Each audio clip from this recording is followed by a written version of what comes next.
Hey everybody, welcome to Powerbombshells. I am Sam, and normally that is Mel, but Mel is she is at her best friend got married this week, so she is out of town. So I have Kyle Sparks from Bodyslam with me today, and I'm very glad that Kyle is here. We've been trying to work together, and we finally made that happen. So thank you, Kyle, for being here. Yeah, thank you, Mel's friend, for getting married. I guess gave me the opportunity. Right? Let's see. Hey, Brad, welcome back. We missed you too. I'm glad that you're here. Sorry, Mel, that is not here, but she will be back next week. But thank you for coming. And with Nikki is talking to Brad. So yeah, there's been. I guess before we get into the wrestling thing, how are you doing? Anything that you want to get off your chest before we dive into wrestling of the week? Oh no, I can be an old man complaining about all sorts of things, but I'm sure it will. I'm sure we can at least make it happen in context, so it doesn't feel quite so much like just a weird old white guy ranting. Okay. Well, we definitely have some things that we can rant about. We actually were having a conversation right before we realized what time it was, and we might have to bring that up too, because that was a good topic about Kevin Kelly. So we will have to talk about that. But yeah, so I guess we'll just go ahead and get in. Oh, actually, real quick before I do, Brad, I wanted to say thank you for hanging out with us on Friday. If you are a Patreon subscriber and in the $10 tier, we are doing a monthly happy hour hangout type of thing where you can bring your drink of choice. It does not have to be alcoholic. I think everybody brought alcoholic beverages to this one, but you don't have to. You can bring water or tea. But we had some of the Patreon subscribers come hang out with some of the podcasters on Friday for the first time, and so that was a fun thing that we were trying out. And I hope that Brad was there, and so I hope he enjoyed that. And if you are hey Astrid, if you are a $10 subscriber, Brad had to Diet Coke. See? Anything you want to bring is fine. But yeah, if you are a $10 subscriber, you do get the audio to Power Bombshells and to, speaking of strong style, the audio to that is up on the same day as the show. We try to get that up. And then, of course, we are here every Sunday at 1:00. So make sure you subscribe to the YouTube channel because that definitely helps. I know it's cliche to say to like and subscribe and comment, but it's unfortunately true. All those things help. And so while I had Kyle sit through that spiel, we'll go ahead and get into some of the wrestling. As we know, some people on the internet decided to dub Tuesday Night Wars. I guess the podcasters got to eat that up and have their have their Tuesday Wars show. And then Kyle and I did not. We only were on one side of this imaginary war, which was the AEW side. So we did not watch NXT. I heard about some things that happened, but we're just going to focus on what we watched. So with Title Tuesday, I was concerned that this was going to be like Battle of the Belts, where there would be titles on the line, but there would be no actual title changes. Yeah,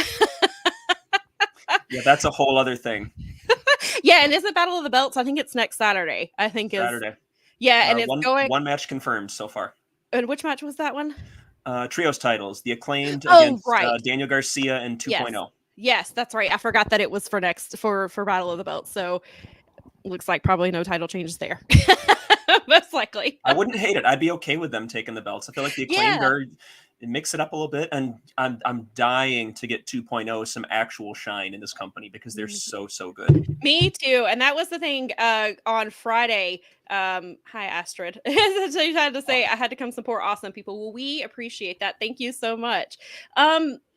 Yeah, when the stuff with Daniel Garcia happened on Rampage on Friday, where him and Daddy Magic kind of got into it over his dancing, I was like, let's just put Daniel Garcia by himself and put 2.0 by themselves and back in the tag team division, because I was like, nobody needs this little group. I know they have nothing for Jake Hager to do, but I was like, they'll just have to deal with that. I was like, but I think that they need to separate 2.0 and put them by themselves again, because yeah, like you said, they're not getting any type of shine with what they're doing. And you would think breaking away from Jericho would be the start of that, but not so much. Not so far anyway. Yeah, Brad says that they maybe should have waited to change one of the titles on until Battle of the Belts. would have been the smart thing to do. I know that Tony had it in his head that he had to do certain things on this show, and Battle of the Belts. I think the only title change on Battle of the Belts was the third one, and it was Sammy Guevara won the TNT title. Yes. The second time, I believe that's the only title change that they've had, and so I saw some people were. They did have one where it was the TNT title was vacant. Yes, that was the if you first count that as one. a title change. Yeah, and I was actually at that when it happened in Charlotte. It was supposed to be Cody, and then Cody had what people they never confirmed it, but it was assumed that Cody had COVID, and so it was Dustin Rhodes versus Sammy Guevara, and that match was phenomenal. And then so Sammy won the title then as well because like you said, it was vacant. So and then it was him and Scorpio Sky, I think, on the third one. I want to say, or no, Scorpio. Maybe it's sounds right. Am I flipping things around? Colin says, hi, Sam, and not Mel. This is Kyle. He is graciously stepping in and hanging out with me today. So we are very grateful that Kyle's here so I don't have to talk to myself. I have to double check. I don't remember. But that Sammy and Scorpio seem to go forever. Yeah. Yes. And I'm hoping they're going to get some more Scorpio on screen. We're getting him some here and there, but I would like to see more Scorpio, especially after, I know SCU is not a thing anymore, but we saw Christopher Daniels kill it on Collision last night, and Impact this week. Kazarian and Eddie Edwards had a 40-minute match. It was a 2 out of 3 falls match. Yeah, and each one had a stipulation. Yeah, and it was incredible. And I was like, it's incredible what Kaz and Christopher Daniels are still doing at 50 something years of age. They are just, and good for Kaz for betting on himself and leaving AEW and putting himself in a situation where he could go out and compete on a regular basis, because he's been phenomenal over there, I think. It also looks like they're moving Scorpio Sky into possible title contention in ROH right now too. They've got him on a 3-match winning streak, so, and he's putting together some good stuff there. He'd be a fun challenger for Samoa Joe. He'd be a fun challenger for Eddie Kingston. Mm-hmm. Yeah, and it's also interesting that he's doing that now. Ethan Page is down there as well, trying to kind of find himself, and he said get rid of his ego and things like that, and he's on a 3-match winning streak. So it's kind of interesting that they're parallel, considering they used to be a tag team together, and that they are kind of, so maybe they end up at some point, one of them ends up with a title and they end up facing each other, or just kind of watching their, I don't know if that's on purpose or if that's just something a coincidence that they both are kind of down there trying to prove well, they don't really need to prove themselves, but prove themselves to themselves. And they're both kind of 3-0 and doing some things. So it's fun to watch, because I love both of those guys. I think that both of those two should be on TV more often and be getting utilized a lot more.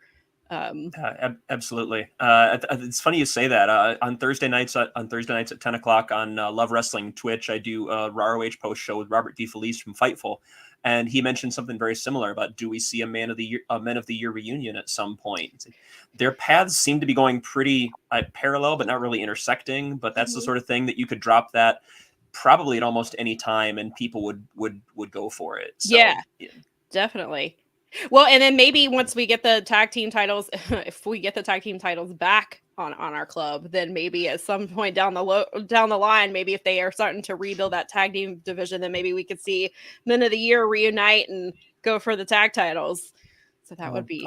I'd love to have the ROH tag titles back. That's a whole other. I have lots of we will. Yeah, we'll definitely get to that. We have we definitely have ROH conversation, because Mel doesn't watch ROH, so I have to kind of keep her involved with it. So I was like, I have somebody today who watches ROH like I do, and we can delve into it a little bit. And Brad also watches ROH, and he said if we got titles on ROH besides the women's, ROH would be awesome. Their show the last bunch of weeks has been much better. Yeah, absolutely yes. I've been noticing internal threads during the course of the show, introduction payoff, next step, and you're seeing those kind of self-contained stories, and it's like, Yeah. thank you. That's at least something moving in the right direction. Yeah, it seems like they're paying attention a little bit. I don't know if he's handed off some of his because clearly Tony Khan has a lot on his plate. So I don't know if he's finally like kind of delegating some stuff and letting some people kind of help him make decisions at least, or kind of be like, hey, this is kind of what we should be doing. And don't forget about ROH because you have Collision now.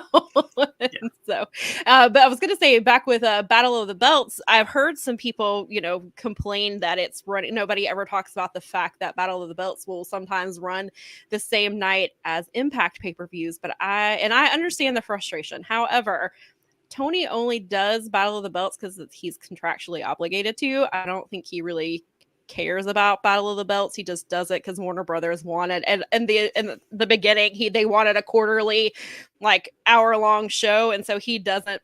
He just throws it up there. There's hardly any title change. It's usually very predictable matches. So it's like, I understand where the Impact fans are coming from, but I think the reason nobody talks about it is because most people don't care. They don't generally go out of their way to watch it unless they're already covering it for something else, or every once in a while there might be one match on there that you like definitely want to see. And so I was like, I don't think Tony cares. No, I mean, the one that they had in Grand Rapids I live up in Michigan, and they had one in Grand Rapids is about an hour away from me. That was the one that featured Claudio defending the ROH world title against Takeshita. And I was like, yeah, I didn't really feel like Takeshita had a shot, but I was like, I'm absolutely seeing that match. Yeah, right. Yeah, it's definitely one of those things where like, I know there's not going to be a title change, but it's going to be a great match, so I'll go out of my way to watch it type of thing, and that's typically how it seems to be booked.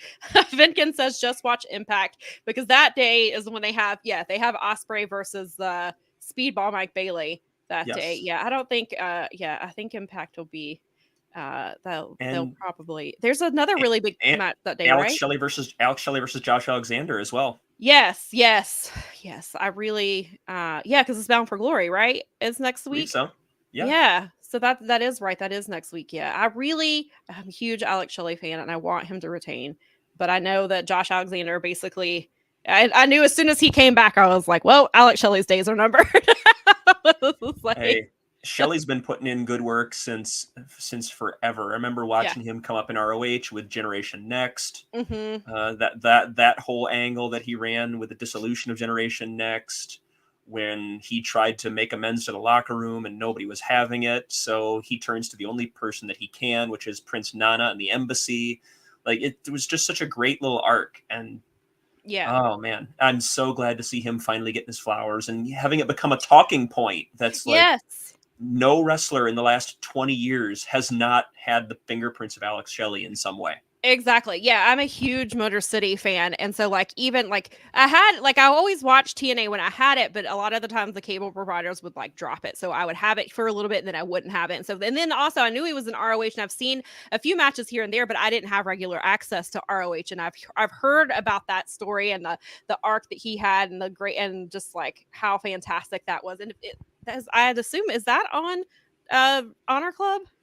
I don't think a lot of it is, unless they've really tooled everything back up again. A lot of it, you saw the rise of Generation Next in 2004.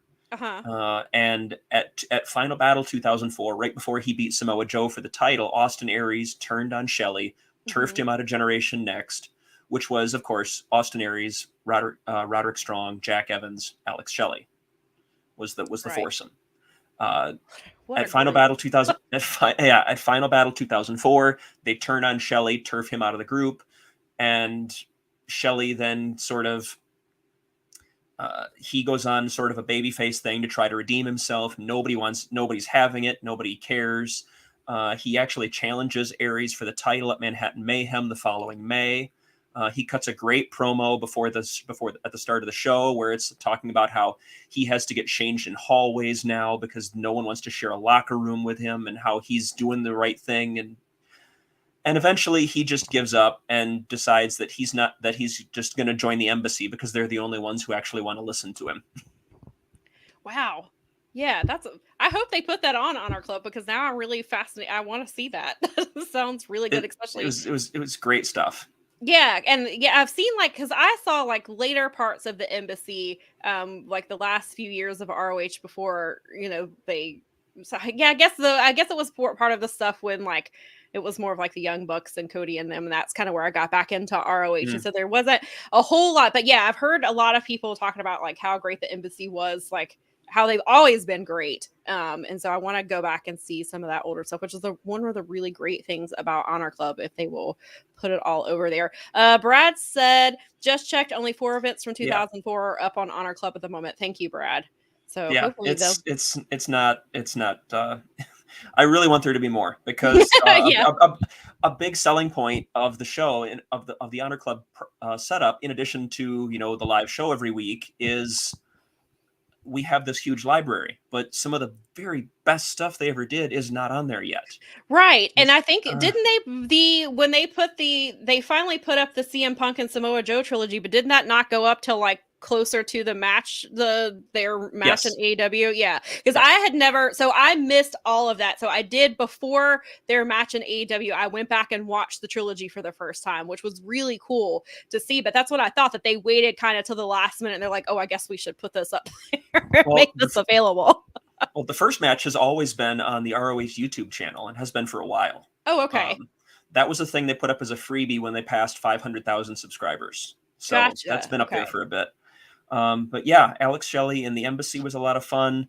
You had some great moments there. He teamed with Jimmy Rave for a little while.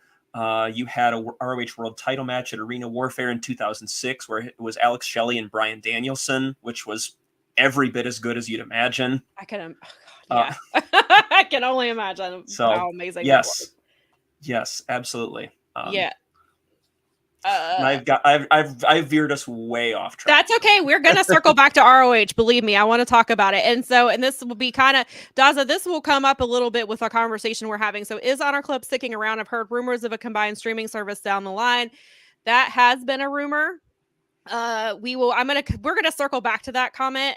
And because there's something I want to add to that, and we'll probably get into that, but we'll circle back to Dynamite for just a minute before we go into ROH. There were 2 title changes this week. One of them being that so Jon Moxley was advertised to wrestle Rey Fenix. Then it came out that Jon Moxley was not cleared from his previous concussion that he had against in the original match with Phoenix. So Orange Cassidy, they put him, they're like, well, do you want to be in this match? And he was kind of like, well, I don't know. And they're like, well, we'll give it to somebody else. And he was like, no. I want my rematch. Like, I want my title. Let me have this. And Tony was well, okay. When Sloth style almost gets you in trouble. Yeah, right.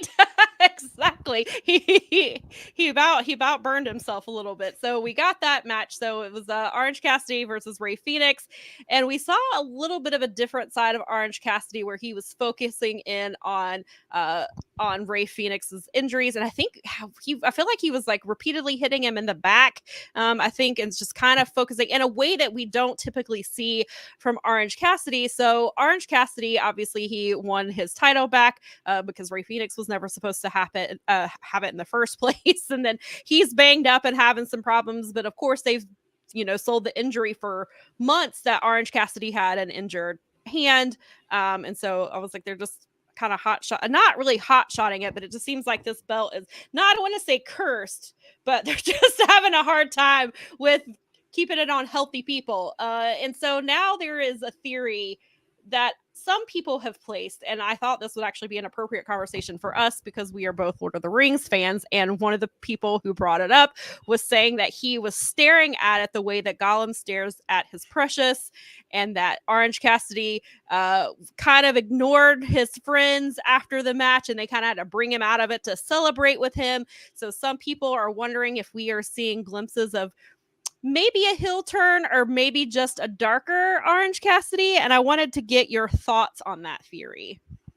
I mean, it's interesting. I'm not sure how it would look based on what you've established about Orange Cassidy as a character to this point. You saw sort of like when Orange Cassidy was part of the Gentleman's Club in Chikara, for instance, with Chuck Taylor and with Drew Gulak and with the Swamp Monster. That they were sort of heelish, but it was much more, Chuck was the driving factor there. Mm-hmm. He doesn't have that level of import in AEW, despite the fact how much we would like him to. But I'm not sure that that's a path you want to go down, because one, I'm not sure how it looks, and two, he is so popular. I think you Right. can. I think you can play with that. I think you can play with him finding a different side of himself, but I don't know that you necessarily need to go full heel. Yeah, because when that first topic came, like when I first saw it, I was like, I don't know, that just doesn't make sense. And then I was like, well, in the weeks that he didn't have it, he was constantly talking about like, I don't have my title. I don't have my title. I miss my title. I want my title back. And so I was like, so I don't know if they were kind of planting a little bit of seeds there. And I don't think that I would go on a full blown heel turn either, just because he is so popular. Like, I don't think, like, it's not like a John Cena situation where like you're gonna break the heart. So I mean, sure, some kids are gonna be upset, but I was like, I don't think it's quite like that. But I think that Orange could maybe play into a little bit of the darker stuff, but you've gotta, I think that's a really fine line of of where you take him, because like you said, he is so popular, and with the character that he has, like, how do you go heel with the sloth style type of Yeah. stuff? And I mean, maybe Although, you kind of do, like, maybe we do see like what he did with Phoenix, or he was focusing in on the injury and he was a little bit more aggressive than normal, which I wouldn't mind seeing that. I think that's kind of fun to maybe lean into it a little bit, but like, I think you have to kind of be careful with that. And like you said, I don't know how that would look to have a full-blown heel Orange Cassidy. And then you've got Danhausen on the way back. I don't know if they'll have any type of interactions with, they were doing some stuff before with Danhausen and Best Friends, and so I don't know where, but they are kind of, the promo that they did, or the vignette that they've been showing of Danhausen has been a bit more leaning back into the very nice, very evil type of stuff. And so, and we did see a little bit of heel Danhausen, like, I think they did it like once or twice, and then they backed off from it. So it's like, does Danhausen come back with a little bit more of his heel side and bring that to Orange Cassidy? That would be, I guess that's one way to do it. yeah, and you made a fun point about potentially upsetting some kids. And if you followed his career at all, Chuck Taylor does not have any qualms whatsoever with upsetting or bothering kids. That was a feature of Chuck Taylor for quite some time. Right. So yeah, maybe they do lean into it a little bit. There you go. Interesting. Yeah, and I was like, well, we're heading into 2024, so maybe they want to change things up a little bit. But yeah. Go ahead. I'm not sure that you need to necessarily bring back Danhausen with the Best Friends. Well, now that you sort of established him as a thing, you sort of piggyback on Best Friends' popularity to get people to understand who this character is. But now that he's sort of found and accepted unto himself, maybe you can branch Danhausen off and turn him into the weird capitalist demon with a jar of teeth that he was in late stage Ring of Honor. Right. And I would love to see that version of Danhausen on TV. I think it would be really fun. I don't think, I definitely think it would probably confuse and maybe irritate some fans because they don't like that type of thing. But I think, but that's what made that's what got Danhausen a contract. Like, that's I mean, I'm envisioning Danhausen like pestering Brody King to try to hang out with the House of Black and getting weird sideways glances from like big bad Brody King, and just that would be fun. Thinking that he's part of the group. And definitely play it up. Completely play it up. Yes, and that would be funny, especially because I see Julia as the leader of the House of Black, and so I just see her kind of having to deal with him and just be like, or maybe they kind of like hanging out with him, and she's like, "What are we doing here? Like, this is not. He's not part of this." So it's a very fine line, because you definitely don't want the House of Black to devolve too far into comedy, but I think you can play with it a little bit. Yeah. Sorry, I had a just making sure I had something, but yeah, I'm ready for Danhausen to come back. I've seen, do you think we see him come back? I was wondering if it'll be like right before Halloween, but now I'm wondering if they hold him. Do you think they'll hold him off all the way till Full Gear, or do you think he comes back before then? that I feel like that's a little bit too far. You're dealing with potentially another month's worth of vignettes at that point, because Full Gear's what, November 17th? Sounds 18th. right. Yeah, November 18th. 18th. Sorry. Yep. So yeah, you've already been running vignettes for roughly 2 weeks now. So that's 6 or 7 weeks of vignettes feels like overkill to me. Yeah, that's what I'm wondering if they'll kind of lean into some of the Halloween stuff, because I think Halloween's on a Tuesday, so I guess they'd have to do it like the Collision before or something like that if they were gonna. And that'll be another thing, is to kind of see where they put him. Like if he comes back, like I think Collision could be a good place for him. But people seem to really love Danhausen, so he might just be right back on Dynamite. And Love then love that Danhausen. yes, love that Danhausen. And so the other title change that I was a little bit surprised by was we had Shida become the third, or yeah, she became AEW Women's Champion for the third time. She is the first woman to win the title 3 times. She's the first woman to 50 wins. I think she had some other accolade that she tweeted the other day when she was tweeting all of her, as she should tweet all of her accolades. And so were you surprised by the title change here? I was. This was it.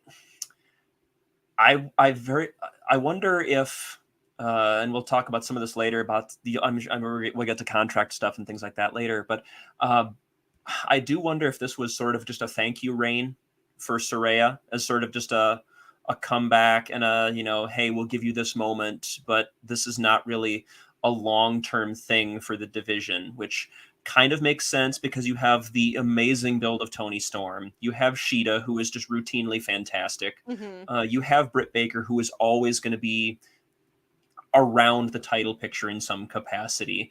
You have Chris Statlander, who's up and coming. You have Julia Hart, who's up and coming. At some point, you're probably going to move Athena away from Ring of Honor and have her be a force. Right. You have so many options here. And it felt like sort of a thank you for Saraya in London, have this moment. But bringing it back to Shida, I guess, is not the worst thing in the world, because when you think about it, it was about a month and a half, and then we sort of went back to status quo. It was sort of a quick little detour. Yeah, so. And that was so. Do you think, does that harm what they are doing with the women by having Saraya kind of detour? And I think Saraya only defended her title twice. I think it was only like 2 or 3 times. Yeah. So I was like, should they have just? I mean, I know it was.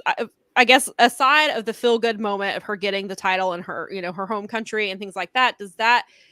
I mean, Shida was already the champion, and people were very happy to have that, and then they just kind of pull the rug out from under her. I mean, I wanted to say pull the rug out from under her, but I think we all kind of knew that Saraya was going to win, where she did. But then, and we put it right back on, Saraya, on Shida. So I was like, I don't know if that hurts the title at all by having just the kind of little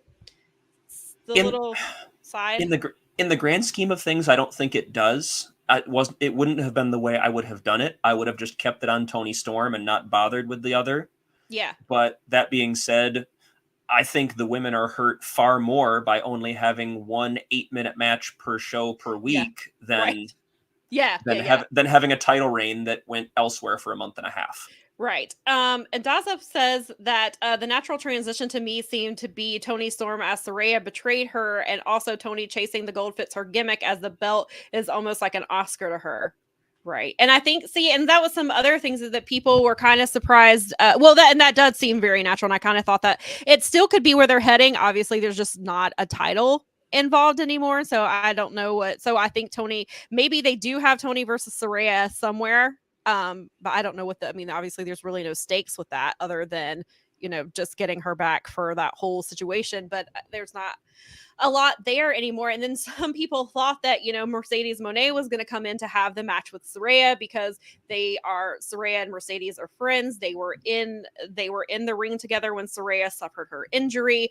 For a while, a lot of Paige fans blamed Mercedes or Sasha for the injury, which they both have said it was an accident. It happens. And she said, like Saraya said, one of the first people she called when she was cleared was Mercedes. And so it kind of seemed like they were going to do that at some point, but I don't know what Mercedes injury situation is. See, she's not in her boot anymore. But then, as I keep trying to remind people, is she still has commitments to New Japan and to Stardom because she was injured during her, whatever her contract is. So she still owes them matches. So not that she couldn't.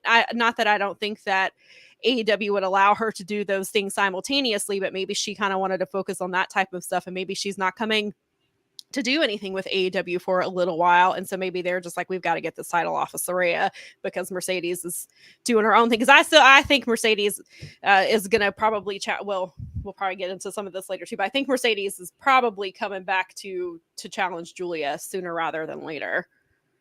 Yeah, I would imagine so. There's plenty of options. I mean, New Japan and Stardom are both aggressively expanding into the Western market and into a variety of new markets. I think the plan is probably to run back Mercedes and Mayu at some point.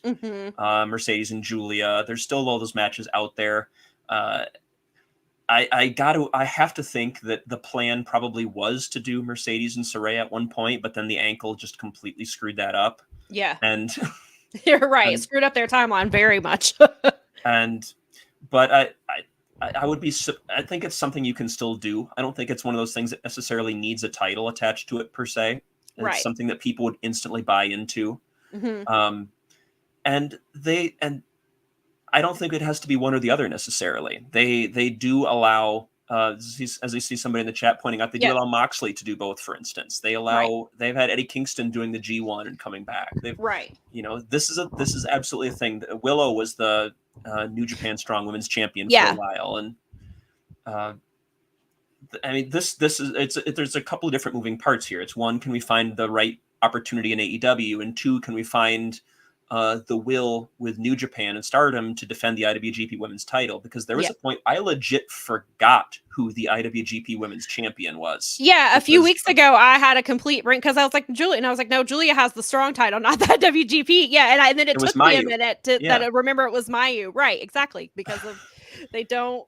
Which we'll talk about that too when we talk about some of the New Japan stuff. But yeah, and so it is it's interesting how they don't really seem to care about that title when we have AEW sometimes seem to not care about the women's division as much. So now we're seeing it in two different companies.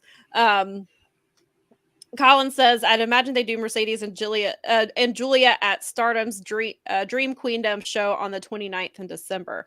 Oh, that is a good... Okay. I thought it might happen elsewhere. I didn't realize that Stardom had a big show at the end of December. So then I have a theory of when it might happen, but thank you for that, Colin, because that might, I didn't realize that was happening. So that definitely could change their timeline of things for sure. And it also gives us another fun opportunity for Tony Khan to plead ignorance, because he's allegedly, there's rumors circulating that he's talking about a big show on December 29th. So once again, we can go, oh, look, Stardom just happens to be running a show at the same time. At some point, after a certain number of repetitions, it feels like a you problem. Yeah, it does. It does feel, yes. And then there's only so many ways he can avoid my questions when I ask them.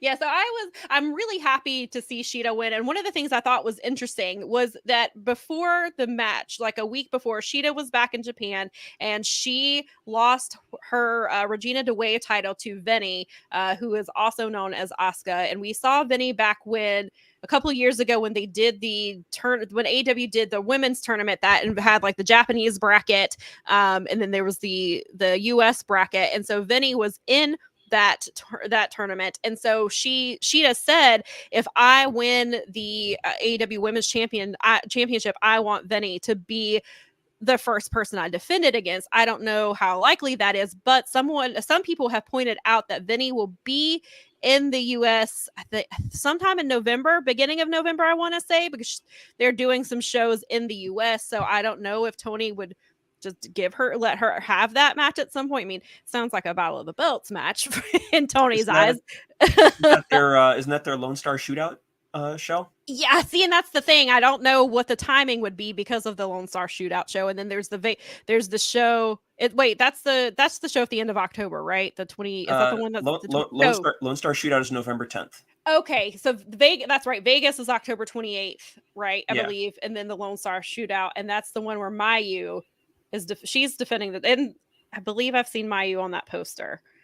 So that'll be interesting. Sounds right. Yeah, so that'll be interesting to see if they get Benny in there at all. And if Sheeta, I hope she gets a decent title reign this time and it's not kind of something where they give it to her for a month or two. I mean, it's hard to, Tony is definitely on the rise, but then you've got Willow and you've got Sky Blue seems to really be hitting her stride, and there's some fun stuff that seems to be going on with Sky Blue. She's been misted, and now she's getting the darker makeup. She's not smiling as much. She's a little more aggressive in the ring, and then Willow did have the darker makeup for a little bit, and then she's been back to her normal stuff. And she's not wearing the darker gear. But then we saw last night that Willow came and helped Sky Blue, because Sky Blue was her and Chris were kind of going at it a little bit, and we saw Willow kind of step in, and it was like and they were like, oh well, Willow understands because she's been misted. And so is it where we kind of see Willow trying to, I don't know if we're seeing Willow trying to pull Sky away from the dark side, and then when Julia comes back from her honeymoon maybe Julia tries to pull her with her. So it seems like they've got some really interesting things going on in the women's division, but every time they have interesting things happen, the ball gets dropped. And so it's hard to be excited for. And I'm like, I notice them and I will point them out, but it's hard for me to be like, oh, we're doing this, because so many times that they have just completely dropped the ball with the women's division. Yeah. So I feel more like it's going to wind up being, like you say, like Willow trying to pull back Sky Blue from the dark side. And just like every dumb baby face in the history of dumb baby faces, she's going to get turned on, and it's going to, like, this is a story as old as time in professional wrestling, is that the oblivious baby face tries to be very nice and help their friends, and inevitably gets turned on and somehow doesn't see it coming. Yes. And Vinkin says Sky's gonna turn on Willow. Daza said, I thought Willow had darker makeup on last night. She did, but it wasn't like because she did have like some of the eye makeup where it was like Julia first had when she had like it going down her face. Willow did have that, and then she had that for like a week, and then she went back to her normal makeup. And that's how I think they could. And so that would be, I don't think that Willow would I think Willow has it in her to be a heel, but she's one of those people kind of like Orange Cassidy, where like you have to be very careful on how you do that and how you handle that, because she is so popular with the fans. And not that I don't think Willow can do it, I just don't know that there's any reason for her, or at least right now when she's like at the height of her popularity. I don't know that would be the way to do. You've got enough top heel women right now that Willow would just be another face in the crowd, and she deserves better than that. Yes. And so Daza kind of says that Willow is so good that I'm sure she could pull off a darker heel turn. However, I think there is so much mileage out of her as a baby face of the chase of the title. Exactly. I think you're right there. And Vin, go ahead. I really thought she should have beaten Athena back at Supercard of Honor.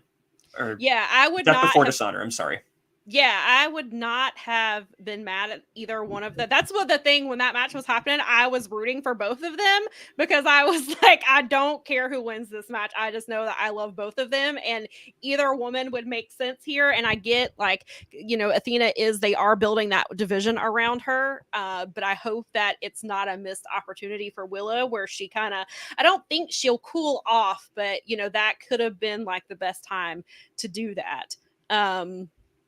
It was absolutely her moment. I was with you. I was not upset about either one. It feels like at this point, I don't see who else on the roster you have do it other than Billy Starks. Right. And that very legitimately doesn't seem to be any other option right now. Right. I agree. Yeah. And even though I don't think Layla is the one to take the title off of her and Layla had a really great match. And I thought it's good to see that and that's the whole point of having somebody like Athena as the person you're building the women around, because you want to build the other women up to be at her. It's hard to be at Athena's level, but to build themselves up to be at a higher level. And I think that that's what they're doing slowly but surely. And I do get the argument about putting Athena on TV more, because I would love to see her on TV more, but I know what they're doing. And if they do it right, this could be a very, very strong division And I'm hoping that Maria has a lot of input with that women's division, because she was before that, they got sold off.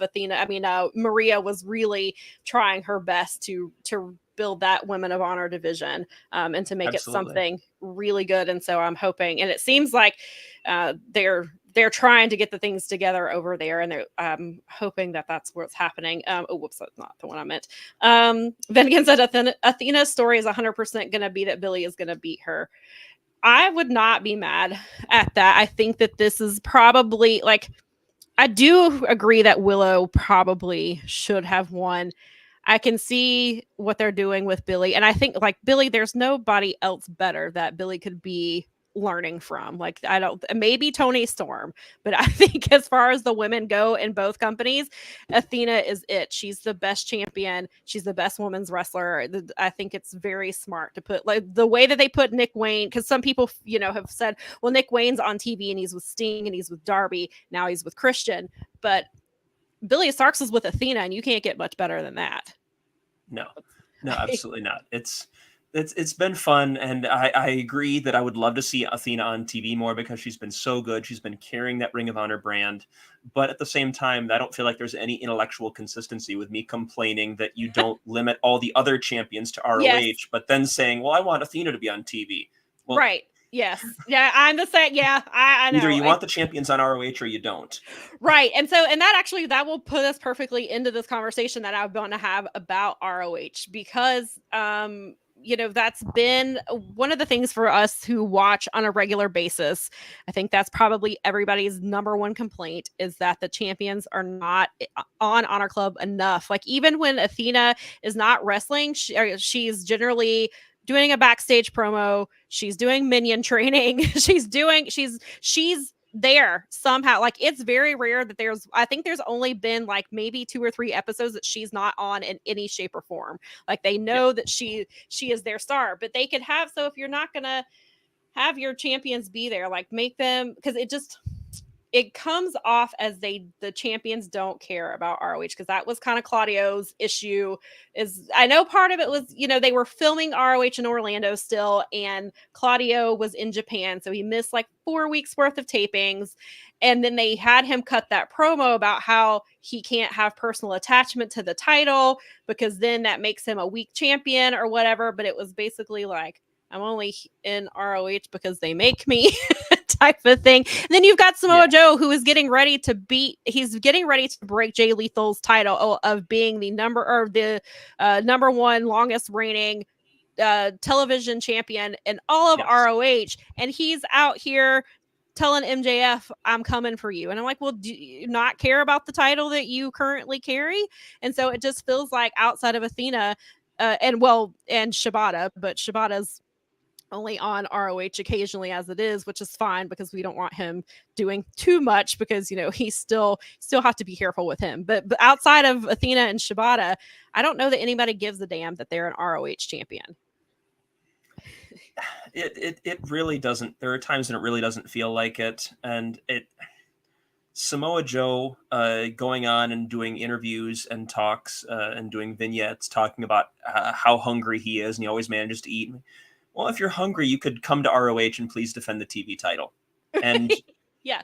And if you're Tony Khan, you could have Samoa Joe appear on ROH to defend the TV title and not on Collision, even though they're taped in the same building at the same time. Yes. Yeah, that was my biggest argument for, like, on the one hand, like, I'm very glad Willie Mack got that match on TV, because I think that'll make people pay attention. The more people who pay attention to Willie Mack, the better, because I'm a huge Willie Mack fan. But that that match should have happened on Honor Club.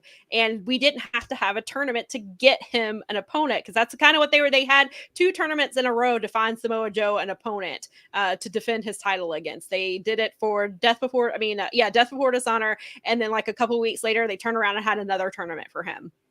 And I was like, there's plenty of people that can face Samoa Joe without a tournament. And so, do you feel like AEW wrestlers having the ROH title, because this is actually a question that Mel had, and we asked last week, we had Lyric on, and so we asked her about it, and because she regularly watches. So do you feel like AEW wrestlers having ROH titles devalues ROH in any way, or gives people a reason not to subscribe to the Honor Club? I don't think the act of them being there necessarily devalues them. I think the lack of care surrounding your booking of the champions and the lack of a champion's presence on your actual show does result in a lack of interest in Honor Club. I wish I could find the chart that I put together for I think Kate Elizabeth from Fightful. I think I have it bookmarked. I think I bookmarked it when I saw it because I wanted to talk about it. Samoa Joe, for instance, is a great example. This was actually his first TV title defense that was not on an ROH branded property. But at the same time, he has not defended the TV title on Honor Club since episode, I believe, 16. He defended it 6 times. Yeah, we're on 33. This was 33. Yeah, I was going to say 33 just aired on Thursday. So that tells you that's 18 episodes that he defended 6 times in the first 16 episodes and then had not defended since then. Right. And yes, Vinkin, I know that Samoa Joe wants more titles. It's just the fact of how ROH books their champion, or AEW books the champions in ROH on top of that. But I would not be mad. I'm never mad at two-belt Samoa Joe. It's just the fact of everything else that goes with it. Yeah, so I have your tweet here that so the world title, the world title has been defended on Honor. This was as of what was this? As of October the 12th is when you tweeted this, but I don't know if that's okay. So is that the most into that point? That was the most recent. Yeah, okay. That was everything. Right. Okay. So so the world title has been defended on Honor Club 4 times and it's been defended on AEW 4 times. As well. And so and then there was 2 of those were ROH pay-per-views and one of those was an AEW pay-per-view. And then we have the TV title, like you said, the 6 times. Now it's 6 times on Honor Club and 1 time on AEW television. We've had the tag titles have defended 1 time on Ring of Honor television. 1 lone time. Yep. And 5 times on TV. And that was was that before the 1 time was that when the Lucha Brothers had it? Aussie Open. Oh, okay. Yes, that's right. Yeah, because Lucha Brothers, did they ever defend those titles in Ring of Honor? They didn't. Not. No, they didn't. And then I kept hearing, I think they were like, oh, well, he's been, I think it was because Penta had been wrestling in Mexico on Saturdays or something. And that's when they were filming. Well, they kept showing up and appearing in multi-man lucha matches with the tag team titles. They're there. Right. They're there. Yeah, because one of my favorites was an 8-man match that they did, but I was I needed a title. And so, but nothing came of it. You would think, okay, these 4 men that they're wrestling, they're going to make a title. They're going to be well, I want your tag team titles. That never happened. And then they dropped them. The Pure title has been defended on Honor Club 7 times. And 1 time on AEW.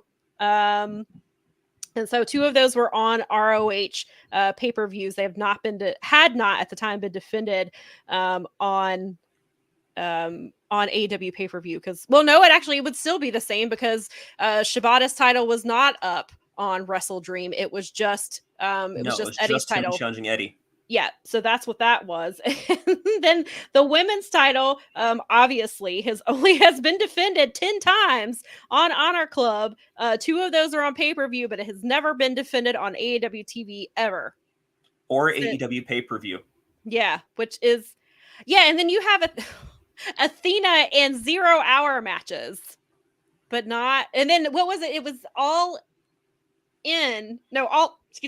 Out had multiple ROH title defenses on that card, but they put Athena on the 0 Hour pre-show. Yes.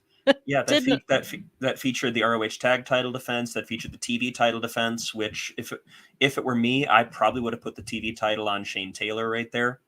If you're gonna push Samoa Joe into AEW contention, then Shane Taylor is a great choice to take the belt off him. He has the credibility to stand toe-to-toe in the physicality with Joe. And people would buy it in very short order if they didn't right away. Yeah, I agree. Yeah, I know I know it's because they're trying to get Samoa Joe to beat this Jay Lethal record, especially because Jay Lethal was Samoa Joe's protege at one point, and I know that that's what they're doing. However, yeah, if you're gonna do a title shot, that would be a title change. That would have been it. And some people made the argument that last night it could have been Willie Mack if they weren't trying to break this title. Then Willie Mack would have been to get the upset on TV last night. Well, Willie Mack was a weird choice anyway, because, and especially to air on non-ROH branded television, because unless my math was off, I don't believe Willie Mack had been on AEW television since like January. Yeah, it had been a while, and I guess Willie was there for ROH. I assume he filmed something for ROH as well while he was there last night, I would assume. But yeah, that's weird. He had appeared on 11 of the 33 episodes to date of Ring of Honor television. Mm-hmm. And his singles record there still isn't great, but you could at least justify he's a guy who's at least been here. Right. And that's why I didn't have an issue with Commander when Commander was the one who faced Eddie Kingston last week, because Commander has been on ROH programming a handful of times. So I didn't have like a huge issue with that. But it should have happened on Honor Club, and it would have made more sense because we've seen Commander in Honor Club a handful of times. But that's another match that should have happened on Honor Club. Yeah. And then we have the ROH 6-man titles that have been defended on Honor Club 7 times, one time on AEW television. And they've also been defended 2 times on ROH pay-per-views, but never on an AEW pay-per-view. Yeah. And the one time on AEW was when you moved the titles to the Hung Bucks. That was that match. So. Yes. And we haven't seen, and the Hung Bucks haven't, I haven't seen them with their titles since then. Not so much as a vignette. That nothing. They've not done anything with that, and it just seemed. So it feels to me, and this was a conversation we had last week, and this will kind of tie into some other stuff. So it feels like the reason these AEW wrestlers first of all, I will preface this for people who didn't see last week. I got to ask Tony Khan a question a couple of weeks ago, and what I asked him was, we see the Hung Bucks and MJF and Adam Cole with titles. Will we see them defend them on ROH television? And 2, will we see separate brands moving forward where it's strictly like you're either on AEW or you're on ROH, and none of this crossover stuff that you said would not be happening? So he didn't answer the second question at all, which I didn't expect. I completely ignored that. Then he just puts over how great the AEW, we've never had, these are some of the best wrestlers in the world, and ROH is great. They have really great wrestling down there. We will see top stars in ROH, but he did not say we would see the champions in ROH. He just said we would see top wrestlers in ROH. So I'm guessing he means Samoa Joe and Eddie Kingston, because they're the only ones who got to go back and forth. So it feels like the reason, I know I think really for MJF and Adam Cole prior to Cole's injury was because they wanted titles on them both, and the only way they could do that, because they weren't going to have FTR drop the titles to them, so they're like, we'll do Aussie Open. They'll be fine if we take those titles off of them after they just won them back like 3 weeks ago. And now they have, instead of having MJF vacate the tag team titles, MJF is still carrying it around. He's defended it in a handicap match against the Righteous. What are your first of all, before I go any further, what are your thoughts on that match with the Righteous and MJF? I saw some people saying that they don't think the Righteous will ever recover from that match, and they pretty much got ruined. That strikes me as hyperbolic. Me too. Professional wrestling is a self-replicating business over time, and anybody can come back from anything, given enough time and enough build, and I think they will be perfectly fine. Right. That being said, and this sort of ties in with what Brad's saying in the chat about Tony waiting for the TV title, with Tony waiting for Mark Briscoe and Tony waiting for Chris to come back, and that Tony Khan strikes me as someone who really, really struggles to redirect. And this isn't something that a lot of people have said. And I think the plan was always going to be that Cole and MJF were going to drop the titles to the Kingdom. I think that was always going to be the plan. Right. But now that Cole is hurt and is out for who knows how long, because it sounds like this ankle injury was really, really severe. Yeah, and I believe the surgery just happened on Friday, from what I think it was either Thursday or Friday, because Kevin Owens mentioned it on a digital exclusive on Backstage on WWE on Friday, and he made it seem like it had just happened. So, like, the injury happened, what, a month ago, I believe? Thereabouts. And so he's just, I mean, I'm sure they had to wait on swelling to go down and things like that, maybe, and they were.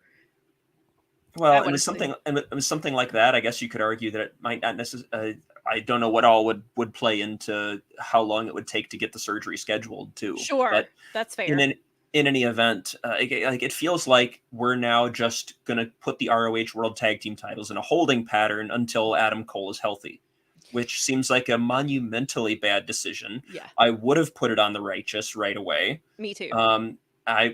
Or failing that, I would move them. Even failing that, I would move them off of Cole and MJF very quickly, because if for no other reason, Tony Khan, in a storyline sense, should not want his AEW World Champion to continue subjecting himself to handicap matches. Right. As a storyline boss, Tony Khan should say, no, absolutely not. You carry my world title. I am not going to have you get hurt doing this. Right. And you saw, like, and so now that Jay White currently has the Triple B, now MJF will wear his ROH championship. But before, like, he wasn't really carrying it. Like, he went and did, like, he even went and did, and I guess maybe somebody pointed out the fact, which I guess makes sense for non-wrestling fans. He went to the Mets he went to batting practice, and that was the only belt he carried with him. And people were like, well, for non-wrestling fans, they would probably not understand why he was carrying two titles, which I guess makes sense, but on the other hand, you're not promoting ROH, and he's not, and he was doing all that promo for Grand Slam, only had the Triple B with him, never mentioned that he had the ROH championship, didn't carry it with him. So he's like not even talking about it. And so he's only wearing it now because he doesn't have the Triple B. And so so I guess they're trying to make sure that it's not out of sight, out of mind type of thing. But I just don't see how, like, are they, because I don't know how often MJF is actually going to be in any handicap matches defending this title. And so you're just going to have these titles sitting there not being defended for no reason other than it ruined your storyline. And well, and it feels like the treatment of the ROH tag titles, I feel like, has kind of been a slap in the face to Jay Briscoe specifically. Yeah. Because we crowned new champions with the Reach for the Sky ladder match at Super Card of Honor back in March, late March.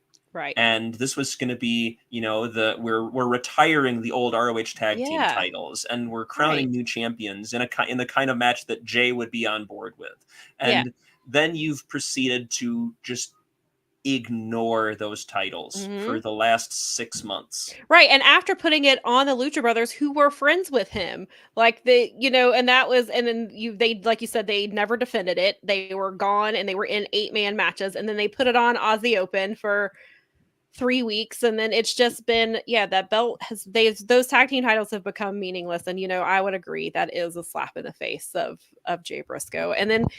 And they did mention, and Brad did talk about, I'll put this back up here, where he said that he thinks that Tony's waiting for Mark Briscoe to come back. And they randomly brought up Mark Briscoe like a week or two ago. And they said, I talked to Mark Briscoe and he is recovering well. And so I thought that was kind of interesting that because that's the first time they've mentioned him since his surgery. They have not mentioned him on ROH programming at all. So I'm not averse to Mark Briscoe eventually getting the TV title. I thought it was a weird choice that you put him into the world title match with Claudio in the first place. Yes. Because he has always said his destiny is the TV title. And that's great. Do that. Follow that story through to completion. But technically, there's no need for him to beat Samoa Joe specifically for that title. Yeah. That's a fair point. And I think that, because so my original guess was that they were going to have Samoa Joe hold on to the title until the final belt and the final battle. And this will actually bring me back to what I was going to say so it feels like with these AEW champions having these, it's because they're trying to sell final battle buys and to kind of show Warner Brothers like, hey, look, we sold Final Battle did all of these buys and we sold out what we thought was going to be the Hammerstein ballroom, but apparently is not really going to be Hammerstein. So there was a rumor. We'll let Kyle go off on this tirade if he would like to. So there was a rumor for like a few hours yesterday. Or maybe it was Thursday. It was a nice couple hours. It was a nice couple of hours where, because there had been rumors that AEW was doing a pay-per-view on December 29th. Our Final Battle's typically second week of December, so people really didn't think that the 29th was going to end up being Final Battle. Then there was a brief rumor that it was going to be on the 29th, and it was going to be at Hammerstein Ballroom, where ROH has a lot of history. This would be the perfect venue for ROH for Final Battle. And then a couple hours later, I think it was Wrestling Observer was like, no, that's not actually what's happening. And Kyle had a really great tweet, which I will let him tell you about. Yeah, first of all, Hammerstein only holds about 2,000 people, give or take, right in that neighborhood, maybe 1,800, 2,000. With the way you've treated ROH to this point, I don't think it's reasonable or rational even to expect a big number, 5, 7, 10,000. Right. And so the reasons to hold something like that at Hammerstein are so many. It has enormous history in ROH. You've held multiple Final Battles there. Mm-hmm. Amazing legendary matches. Bryan Danielson versus Takeshi Morishima. Kevin Steen versus El Generico in the Fight Without Honor. Tyler Black and Austin Aries going to a 60-minute draw. And that was where Adam Cole became champion for the first time, right? Was that in Hammerstein when he finally won the world championship at Final Battle? Was that? I can't remember if that was at Hammerstein or if that was. I would honestly have to look it up. It might have been. It may have just been. Maybe I'm just thinking of Final Battle. They hit a point where for about 7 or 8 years, it felt like they were at Hammerstein every year for Final Battle. Mm-hmm. But the point being, it's a smaller venue. Yeah. So it will look bigger and more full. The crowd will be electric. And it has critically important history to Ring of Honor. Right. These are all huge positives to do this. Why would you not do it there?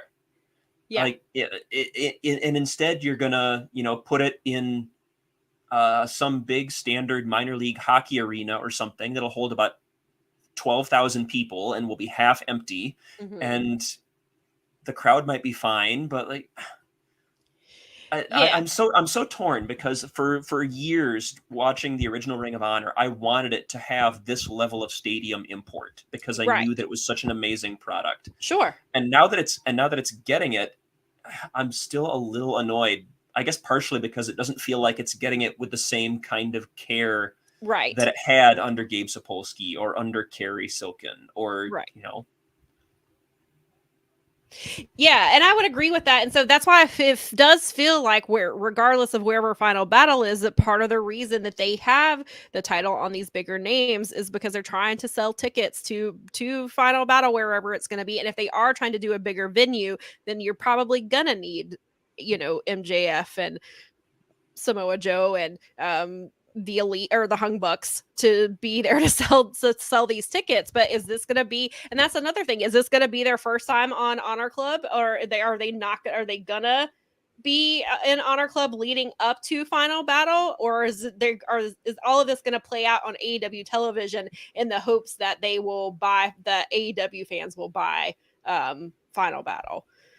I don't think it necessarily has to be mutually exclusive. I think that for starters, if you want to drive up subscriptions to Honor Club, then you need to have things of import and people of import happening there. Yeah. For weeks now, you've existed in this weird dichotomy of, well, people aren't buying because nothing important happens. Well, nothing important happens because people aren't buying. Yeah, exactly. It is a vicious circle. And then you've got like you said, Tony doesn't really, when things, they have the specific plan that they lay out at the beginning of the year. And then when things veer off course, he doesn't typically, like every once in a while, he'll call the audible like he did with putting the tag titles on on the Acclaimed. Like and you'll have little things like that where he'll occasionally will go to it. But yeah, he sticks to this certain plan, and it ends up hurting. I think like Jade could have lost that title to Willow 3 different times, and then they could have had Chris get the title whenever she came back, but instead they just had Jade hold it for 500 days, which I mean, I guess isn't terrible in the, in the grand, because she's the first TBS champion and she set the standard and things like that. But you can see that where Tony is kind of sticks his heels in and just will not adapt. And now, like you said, we've got the situation with MJF where these titles are not going to be defended, or I guess maybe he will defend it again on Final Battle. Because it's a pay-per-view. But then do you have him wrestle and then he'll have to, I'm assuming he'll turn around, assuming he's still the champion following Full Gear. I would love to see Jay White as champion. I just don't think they're doing it right now. I assume MJF will be champion. So if they have this pay-per-view on the 29th, then you turn around and have him defending the title. Not that he can't wrestle that close together, but it just seems very weird how they're handling all of this. Yeah, and as I said, if it's me, I have Tony Khan make a rare appearance. I have him lay out the points that I made. You are the AEW World Champion. I need you in good health. I respect that you want to do this for your friend, but we need to have ROH Tag Team Champions, and I cannot have you defending them in a handicap match. Right. Say, I'm stripping you of the titles. Say, I will give you and Adam Cole a shot at whoever the champions are as soon as he is healthy. Right. And Tony loves his tournaments. Throw it open to a tournament. I was just about to say, give him another tournament. You've got the Iron Savages. You've got the Kingdom. You've got the Infantry. You've got the Righteous. You've got Workhorsemen. You've got Workhorsemen. You've got... you even have Seidel and Claudia. I mean, and Christopher Daniels have been... Exactly. Like, you have a really, really deep division there. You have the Outrunners that are floating around that are... Yeah, and there's Darius and Darius Martin and Action Andretti have been teaming up for a while, and Action Andretti was with why did I just blank on Darius's brother's name? Dante, thank you. Where it went away, but and he was even tagging him when Darius was out. So you've even got they're down there, and there's I don't know how long Lee Moriarty and Shane Taylor are going to be teaming together, but in the meantime, you have them as a team. I think I said on Thursday that I don't like them as a team long term. I think Shane Taylor is absolutely a main event level guy for ROH, and I think Lee Moriarty will be an amazing addition to the Pure division. So I don't think they need to stay together long term, but in the short term, 100% add them to the mix. Yeah, I'm fine with it. And like you and I think we were having a conversation about that. And I was like, I wouldn't be mad if they did Shane Taylor Promotions and then have Lee stay under the Shane Taylor Promotions umbrella and just do his own single stuff. And they could just have, and then especially because they hinted a few weeks ago when they did the 8-person match at Wrestle Dream, Mercedes tweeted and said, because her and Diamante were on the team with Shane Taylor Promotions, and she said not everything is random, things happen for a reason. So I thought that they were going to add them to the Shane Taylor Promotion and have Shane Taylor Promotion have some women under the umbrella and just kind of make it into a bigger stable, which I think would be really smart to have Diamante and to have Mercedes together with Shane Taylor. I think would be really smart, and I hope that's something that they actually end up doing. And then they could, like you said, just have Shane and Lee be under the same umbrella, but they don't have to be a tag team necessarily. Maybe every once in a while they just team up and do some stuff, but they don't have to, especially whenever Samoa Joe drops this title. You can have and if it is Mark Briscoe, then you can have Shane Taylor, try to take the title off of him. And then there's he's not a tag team, but there's Dalton Castle who isn't doing anything. And Dalton Castle he is somebody that I know we talk about, separating the brands, but for me, Dalton Castle's somebody that should be on TV every single week. I personally would have him on TV all the time, but he needs to be more involved. They've utilized him some, but not nearly to the capacity that Dalton Castle should be used in that company. And I would not have been mad if he had won the TV championship and just held the TV title for a little bit. Brad says, I think they're going to do STP again and adding a tag team. Not sure who, but I think a team gets added to them. I'm hoping it's Mercedes and Diamante. That would be fun for them to have. I think they would be the perfect people to add. But even still, like I would just like to, and they had Shane Taylor do some trios matches with the Workhorsemen for a little bit. That was a fun little thing that they were doing. Well, at the risk of turning it into put all the people of color over here in a corner. Sure. Which I don't like those optics necessarily, but the infantry. Yeah. The infantry and Trish Adora under Shane Taylor Promotions umbrella. Can you imagine? They would be that would be somebody to actually rival Bullet Club with the amount of talent. If you got Shane Taylor, Lee Moriarty, Sean Dean, Carly Bravo, Trish Adora, like that's. Yeah, and then if they decided to add Diamante and Mercedes into that mix too, God, even without them, man, yeah. And I get, that would be. See, Tony, we have ideas. If you would pay attention to ROH, we've got ideas for you. You could make this better if you would just invest a little bit of time into it. But, yeah. So I want ROH to be. I think that's just the frustrating thing is, I know that Tony respects ROH and respects the history, and that he is I guess he's the best person to have bought them considering who could have bought them, but I just really, and I know Collision has taken a lot of his attention and his focus, and I understand that, but he's got to start figuring out a way to make ROH viable, and to put, if you're wanting ROH to be with you on your Warner Brothers on the next contract deal or the next deal that they have, and you're wanting ROH to be a part of that, then you've got to book them better than just slapping titles on big names. You have to make it something that Warner Brothers wants to invest in. Yeah, like give me some of those stories. I know ROH was never super story driven necessarily, but give me something that I can sink my teeth into that way. And whether that's shuffling that off onto somebody else's plate, like you've got backstage names now. Let ROH be run by a committee of, say, Chris Hero, Jimmy Jacobs, Jerry Lynn. Yeah, people who are familiar with the ROH brand and what it means. What's Delirious doing right now? Is he still is he still with?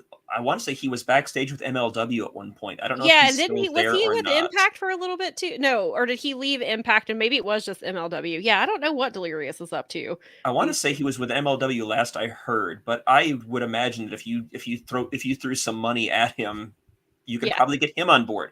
Probably. And give Delirious the book. Yeah. Not only that, but that gives you the added bonus of occasionally getting Delirious on TV, and I'm very much on board with that. Brad confirms that Delirious is still within MLW. I watched MLW last night. I haven't watched a lot since Underground has been off, but I watched the Slaughterhouse pay-per-view. I knew there was gonna be some good matches, and I really enjoyed it. It was like 2 hours and 11 minutes. Like it flew by. Like there was some really fun stuff on there. So it sounds like Delirious is doing a good job over there. Brad says the Infantry is a team that should be on TV every week. They not only get a great reaction on ROH TV, but they have a story that fans can get behind. Yeah. Hard agree. Yeah. Yes. And they just better and better every week. Like, and I'm going to tell the joke that I told on Thursday too, because you know what? It's MJF's fault because he is continuing to duck Sean Dean. Yep. Because he's pulling strings, and he doesn't want Sean Dean on TV because he knows the captain's going to be coming for the triple. That's right, exactly. And he certainly doesn't want to be in a handicap match with the Infantry. Nope, captain's got his number. He does. I love the Infantry, and then I'm a huge Trish Adora fan, so I am all about them. They're all a lot of fun. Is there anything else you want to add about ROH before we move to the next topic?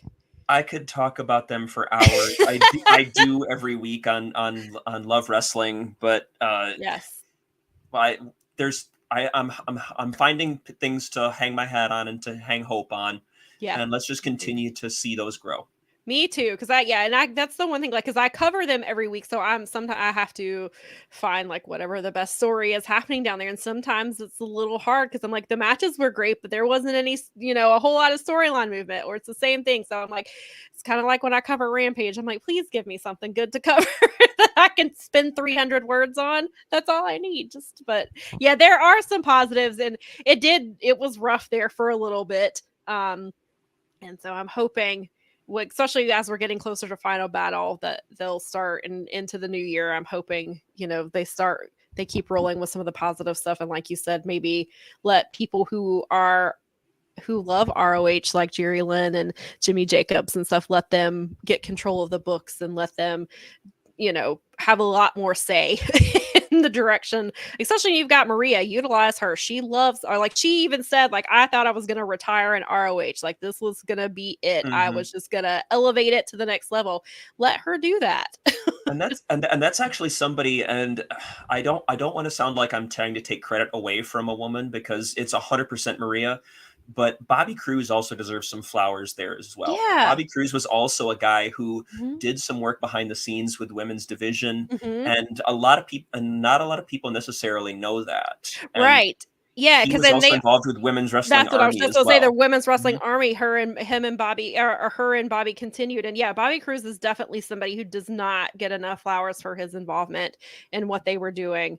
And that's somebody else that you can utilize. In addition to being a fabulous ring announcer. Yes, definitely. And he's somebody that's been around ROH for a very long time and has ROH's best interests at heart, and will, I think would be just another smart voice to add to what you could be doing. I have to go back and double check, but I'm almost positive that Bobby Cruz actually first came into ROH's orbit because he was being used as Steve Corino's personal ring announcer. Wow. In like 2003 or 2004. Wow. And eventually that parlayed into an actual job as the ring announcer for ROH. I'm almost positive. I'd have to go back and check. I'm almost positive that's how he actually showed up. Because Corino was running a gimmick at the time where he had this outlandish ring introduction where he rattles off every single title he's ever won and is just ridiculously over the top. And perfect. That's so great. Yeah, if you find that out, please let me know, because I had no clue, and that's very cool that especially all these years later, that Bobby Cruz is still so heavily involved with them. But yeah, so we do love ROH over here, and we're hoping things get better. It's been I know they're only 33 episodes in, and there's gonna be a lot more bumps, but they were really hot there for a while, and then Collision came along and took somebody's focus away, and now it's just been an uphill battle since then. Yeah. So some of the other big stuff that happened this week would actually happen at the earlier point of the week. On Monday was New Japan's big show, Destruction in Ryogoku. And if you are a subscriber to the Fight Game Media YouTube, you may have seen, speaking of Strong Style, they did a live show on Monday afternoon about it, and then they did their normal show on Thursday to talk about some stuff. And so and there was also, on top of the show, there was also I think it was the following day, they did the New Japan and STARDOM joint press conference. But first, we'll go back to Destruction in Ryogoku. I know that you watched some of that. What were your thoughts on that show? It was a lot of fun. Sort of set us in motion with World Tag League and with Super Junior Tag League right around the corner. And shortly after that, obviously we're on the road to Wrestle Kingdom, where Naito is going to cash in his tote bag. And I love the tote bag. Naito is environmental friendly. Tetsuya Naito is for the planet. And he is. CJ Parker would approve. I wonder whatever happened to that guy. Yeah, he's just disappeared. He's probably hugging some trees somewhere. I was going to say chained to a tree somewhere in the Pacific Northwest. And just like how El Generico went back to Tijuana. And yeah, exactly. Oh, Brad wants to give me... Okay, thank you, Brad. Thank you for clearing this up. So Brad said not to go back to it, but it appears that Adam Kevin Owens was talking about is Adam Lash, who had cancer surgery the other day and used to work for IWTV. Thank you I for the did see that. clarification. I just assumed it was Adam Cole because they're friends and did not think I didn't think that, not that there's only one Adam in the world. I just assumed that's who he was talking to. So thank you for clarifying that for us, Brad. Obviously, it'd be a situation of, prayers and thoughts and concerns up for both. Yes, 100%. F cancer. Yes. We've all been touched by that. And definitely. Oh my goodness. Unfortunately, yes. Yeah. But moving back to New Japan, this set a lot of fun things in motion. This is we just Five Guys is Five Guys again. Mm-hmm. So they can keep selling their merch. They don't have to go back to the just Four Guys. I know. Taka was about to have to dive into a warehouse somewhere and see what he could still find. Yeah. But this was one that, for instance, since we'll just start at the beginning of the card, I guess. Okay. And, this was one that a lot of people kind of predicted as soon as it happened in Impact that Yuya Uemura was in fact the mystery fifth man. Uemura was X, and as soon as he got the fired briefcase, most everybody put the dots together. Right. Like that, okay, Uemura's excursion is up. He's going to go back to New Japan. And it was a great fit. The people were thrilled to see him because the Japanese crowds love seeing guys return from excursion. And yes, they do. And Uemura looked great. He had it was a splash of color in amidst all the black ring gear of his Five Guys. I loved his gear. I thought it looked really good, and he looks like a big boy now. He's upgraded from the young lion, so he got some grown up gear. And he looked, I think he's a really good fit. And then I believe there was something I didn't hear the exact details, and I should have looked into it more, but I heard something about Yuya said that he would be in Just Five Guys on the condition that he would be able to wrestle the other members, including Sonata, for I assume for the title at some point before he drops it. So I thought that was an interesting little wrinkle in for the reason that Yuya came back and why he went to Just Five Guys, which, I mean, I guess that makes sense. I mean, if you're coming back and you're in a faction with the champion, you might as well. Yeah, exactly. And we've seen guys bounce around after returning from excursion. We saw Jay White bounce around and join Chaos and get recruited to Bullet Club and turn on Bullet Club and then join Bullet Club and then take over Bullet Club. So that is true. Yeah. So there's definitely opportunities to move around. And even also Tsuji, when he first came in, he basically was like, when he came into LIJ, he was kind of like, he was saying something about, I can't remember now, like it was something about, like, wasn't it if Naito had won, he was going to he would have went for that title. And he was talking about, when he saved Hiramu or whatever, it was kind of like he might have wanted to, go for Hiramu's title. So it seems like Tsuji kind of has the same type of mindset that I'm in this faction right now because it can benefit me. But as soon as I get a better offer, I'm going to leave. Well, maybe he can get some maybe he can sponsor some hair care products or something. There you go. Because we saw that later on at Ryogoku as well, where we saw Yota Tsuji and Great Okan comparing ponytails, and because wrestling is serious business. Very serious. And people want to know why Suzuki does some of the matches that he does, and I'm like, because Suzuki is not serious all of the time. No, Suzuki does what he feels like. Who's going to tell him no? Yeah, exactly. That's what I always say. Yeah, because people were like, "Oh, don't let Suzuki do this." And I'm like, "Why? Suzuki will do whatever he wants because he can. Just like Ibushi does whatever he wants. Nobody can tell him no. He just is gonna do it, and that's exactly what Suzuki does." Yeah, so let's see what else happened. Were there any other, because I know that we talked about this before, but I specifically watched for 2 matches. I watched because I wanted, it was supposed to be Haramu versus Leo Rush versus Speedball. Leo got very sick a few days before, and some other people in the locker room got sick as well, and it seemed like something was going around, and Leo was not cleared, so they had Yo take his place, and it was for the IWGP Junior heavyweight title. And even without Leo, I thought this match was really good. I really enjoyed it a lot. Oh yeah, phenomenal stuff.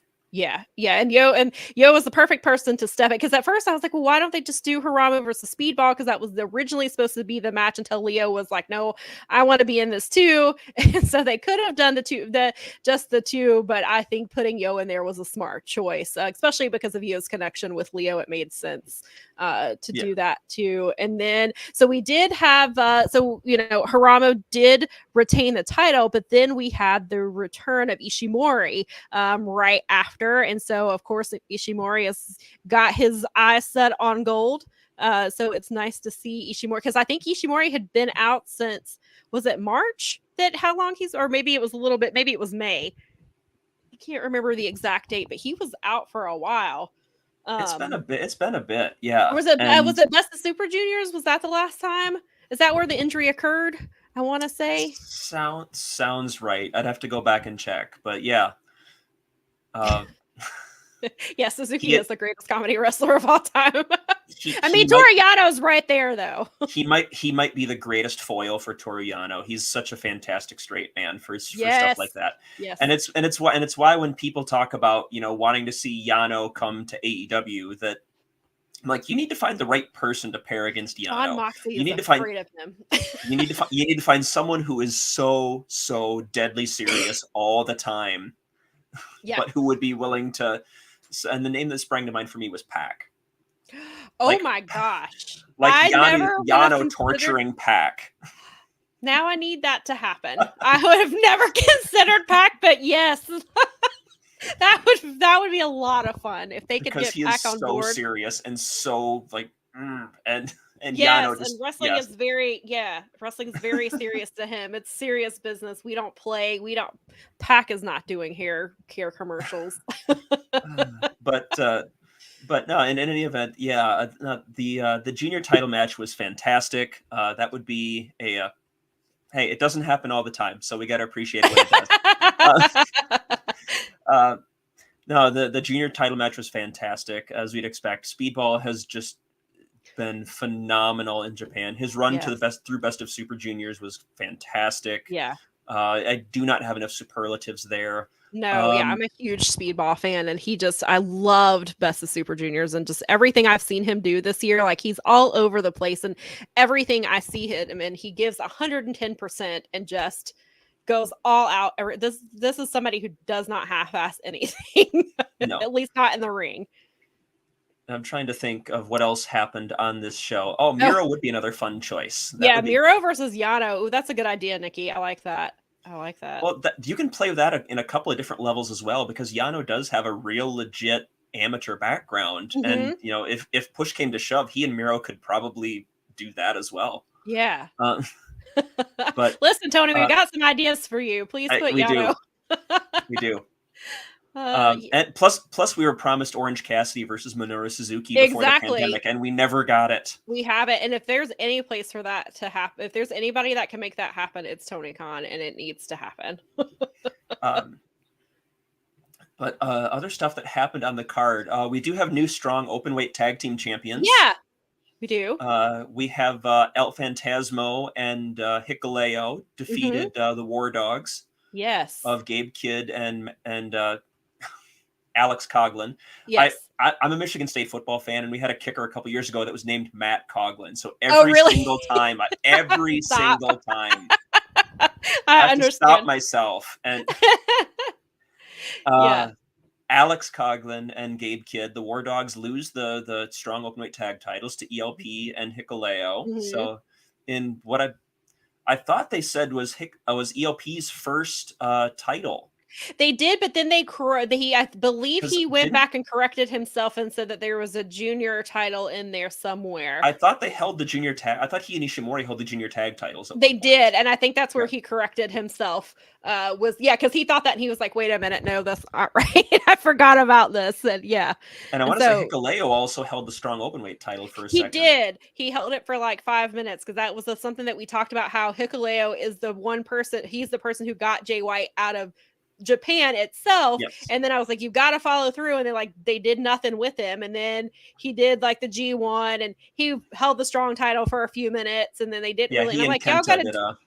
Yeah, they were taking the title, and then I was like, you got to do something with it. If you're to get Jay White out of your, I mean, I know they did the match with Eddie Kingston, but when they were doing the original out of basically the country of Japan, it was Hikuleo. I'm like, you got to follow up with with Hikuleo. If you're getting somebody like of Jay White's caliber out, you got to push that guy. Yeah. So, and then we also, because of that, we saw Tama Tonga also beat was it Finley? Tama beat David Finlay for the Yep. never openweight title. Yes, and so Bullet Club has no titles, which is For interesting. now. For now, for now. We'll see. Ishimori's got his sights on Hiromu, and I got to imagine I could see that being a title change. Definitely. I could see Finlay maybe unseating Ospreay somewhere down the line. That seems like a reasonable spot for him. Yes. It does sound like we're running Ospreay versus Shooter again coming up at, I want to say, Lone Star Shootout. Okay. But I could be wrong about that. Okay. It's coming up at some point. I remember seeing it booked at some point. I forget where it was. I want to say, if memory serves, it was Shooter wanted to challenge Ospreay for, I think it was Lone Star Shootout or Power Struggle, one of those. Okay. And and Ospreay's deal was that he would give him that as long as Okan got a shot at John Moxley. Gotcha. Power Struggle on November the 4th. It was Power Struggle from Brett. Okay. No, I remembered who I do because Vinkin says, "Wow, you know when the leader is bad when they can't recall his name." No, I remembered his name. I just didn't watch the match, and I couldn't remember who Tama Tonga faced, and so because I didn't watch it, I skipped ahead to other stuff. I'm admittedly hit or miss on David Finlay as the leader of Bullet Club. I'll admit, like but I love this. I love this edition of Bullet Club as a whole. Me too. I see what the vision is, and I think that it could be, once they get it kind of going on all cylinders, I think it could be a lot of fun. But yeah, I like this version. I like what they're doing. But yeah, I didn't watch that match because that was not a match I was trying to get to. And I knew that I knew the Tama Tonga won because I saw the photo that Tama Tonga posted on Twitter before I watched the show. It was a picture of Tama Tonga, ELP, and Hikuleo in the showers wearing nothing but their belts. And so that's how I knew. I hadn't even watched the show, and I was like, "Oh, there's 3 titles." I was like, "Oh, they all have titles." So yep, there we go. There's that. So that's how I knew, and so I didn't watch that match. And Bullet Club do still have titles because the War Dogs of Drilla Maloney and Clark Connors did retain the junior tag titles. Yes, that is against Kushida and Kevin Knight. Yes, you are correct. And that is right. Thank you for that reminder. Vinkin said he saw, I guess the photo. He saw that too. Did you watch Royal Quest yesterday? I did not. I made the really terrible choice to watch my Michigan State Spartans football, and they absolutely broke my heart. They blew an 18-point fourth quarter lead. Ooh, boy. That is rough. Yeah, it was a rough go. Yeah, I was out of the house most of the day yesterday, just running errands and things of that nature. So I didn't get to. I actually did not hear who won. I assume I know who won, but I heard that Ospreay versus Zack Sabre Jr. was phenomenal. I heard it was a really, really good match. And Brad wanted to back this up a second. He said, "We need to get those strong titles on West Coast Wrecking Crew already. Get my boys some gold." I am a huge fan of West Coast Wrecking Crew. I really like those two a lot, and I hope I hope they do some more strong stuff because if that New Japan brings back. However, I know they were talking about revamping it somewhat, and I hope that they do because I really liked a lot of the stuff that they were doing strong, and I'm glad to see Bad Dude Tito with TMDK, and they were doing a little bit more with them, which is always fun. Brad says Ishii versus Shingo was outstanding, and Will versus expect. CSJ was life changing. Oh, I forgot Ishii versus Shingo was yesterday. You would absolutely expect both of those. Yes. Those are just, that is the kind of strong style, hard hitting that Yes. just warms my heart. Yeah, exactly. I think that show's good. I think that show should be up on New Japan World in a few weeks. Well, maybe. I know they've got the change coming. They're updating World on November the 9th. Finally. Very, very, very excited about this. Me too. We are my wife and I, we are a Roku house in terms of streaming devices, so them having a functional app there is going to be such a big deal. Yeah, I'm not casting through third-party apps anymore. Yes. Yeah, because we had a ROH, a Roku. Why do I keep wanting to spell it out? Roku. We had a Roku device, and it like crapped out it would play everything but New Japan World, and so we watch it in my sister's room. But I have a Roku TV, and I can't play it in my room. I can't watch World in my room. So I'm like, can you please fix this so that I don't have to? Every Wrestle Kingdom, I don't have to put a device. But now that I can watch it in my sister's room, I'm like, I'm so glad that they are finally revamping all of this, because it is long overdue. I bounced back and forth. I had at one point I would just hook up an HDMI cable to my laptop. I had an app where I would look it up in a app-based browser in my phone, and then that would cast to a special device, a special third-party app on the Roku, and they all worked. They were all fine, but this is a lot of effort to do this. Yeah, it was. You have to jump through a lot of hoops. And then like we would have the issue too, where if we paused the device for too long, it would kick us out. And then we'd have to fast forward back to where we were at. And it was especially because like I have a dog who does not care if I'm watching wrestling. When she's ready to go out, she's ready to go out. And we have to take her out because for multiple reasons, we have to go with her. And so it was so then like one of us would, like my sister would be like, we would constantly like unpause it for like 2 seconds just so that it would like not kick us out. It was such a pain. And I'm so glad that they're finally getting some changes. David says Ishii versus Shingo is a never title match of old. That Finlay versus Tama Tonga feud cannot touch those old never stuff. Oh, actually, I meant to pop this one up here before. Sorry. And this one, he also said problem with Finlay as the current leader is he's chasing a belt that has lost a lot of its power. That's a fair assessment. It is. The thing that I'll say about that is I didn't mind it, at least in the sense that it felt a little abrupt that you were elevating Finlay to this level of prestige. So to me, a brief feud over the never title was never going to be a long-term thing for him. This was something that you could give him a belt to give him some credibility while he's building that up. And then you transition him into, say, the IWGP US title or into that type of platform. And then you parlay that with another good run in, say, the New Japan Cup.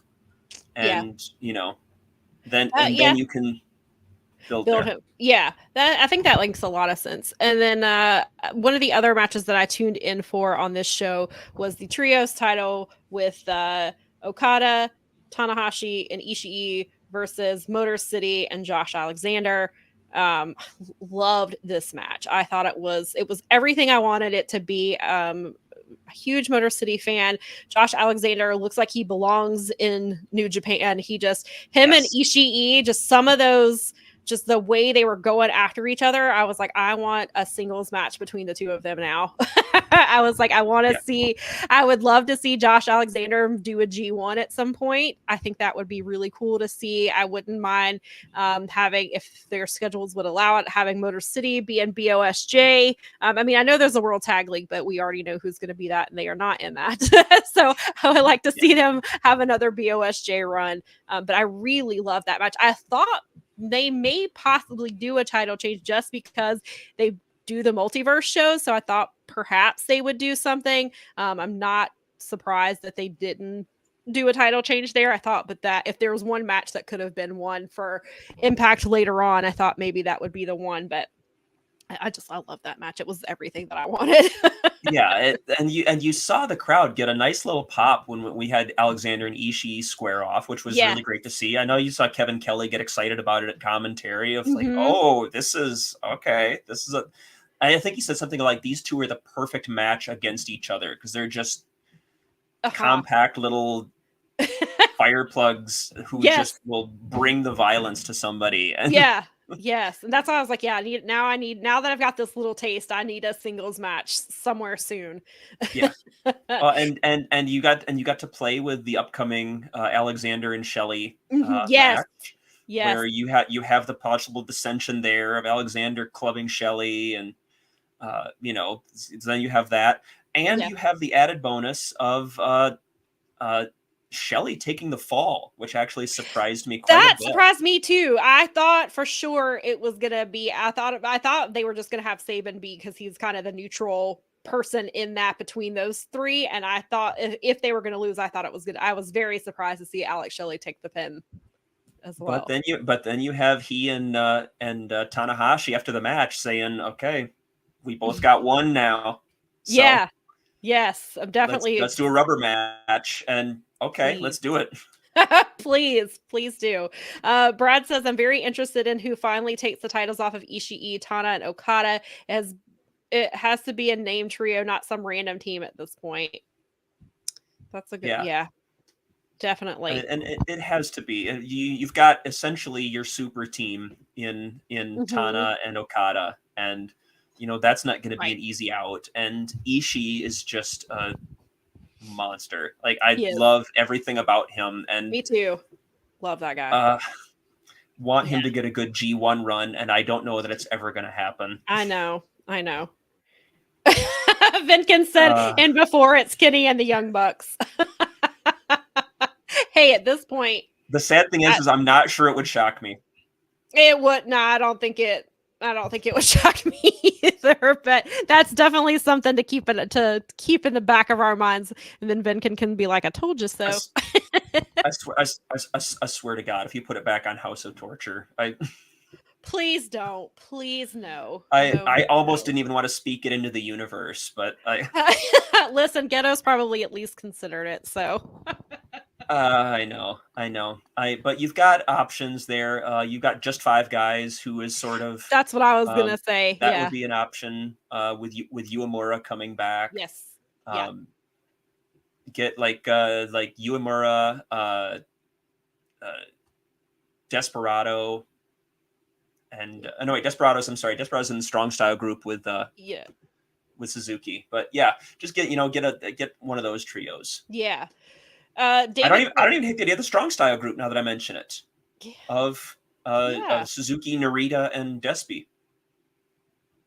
Yeah, I think it's a good question.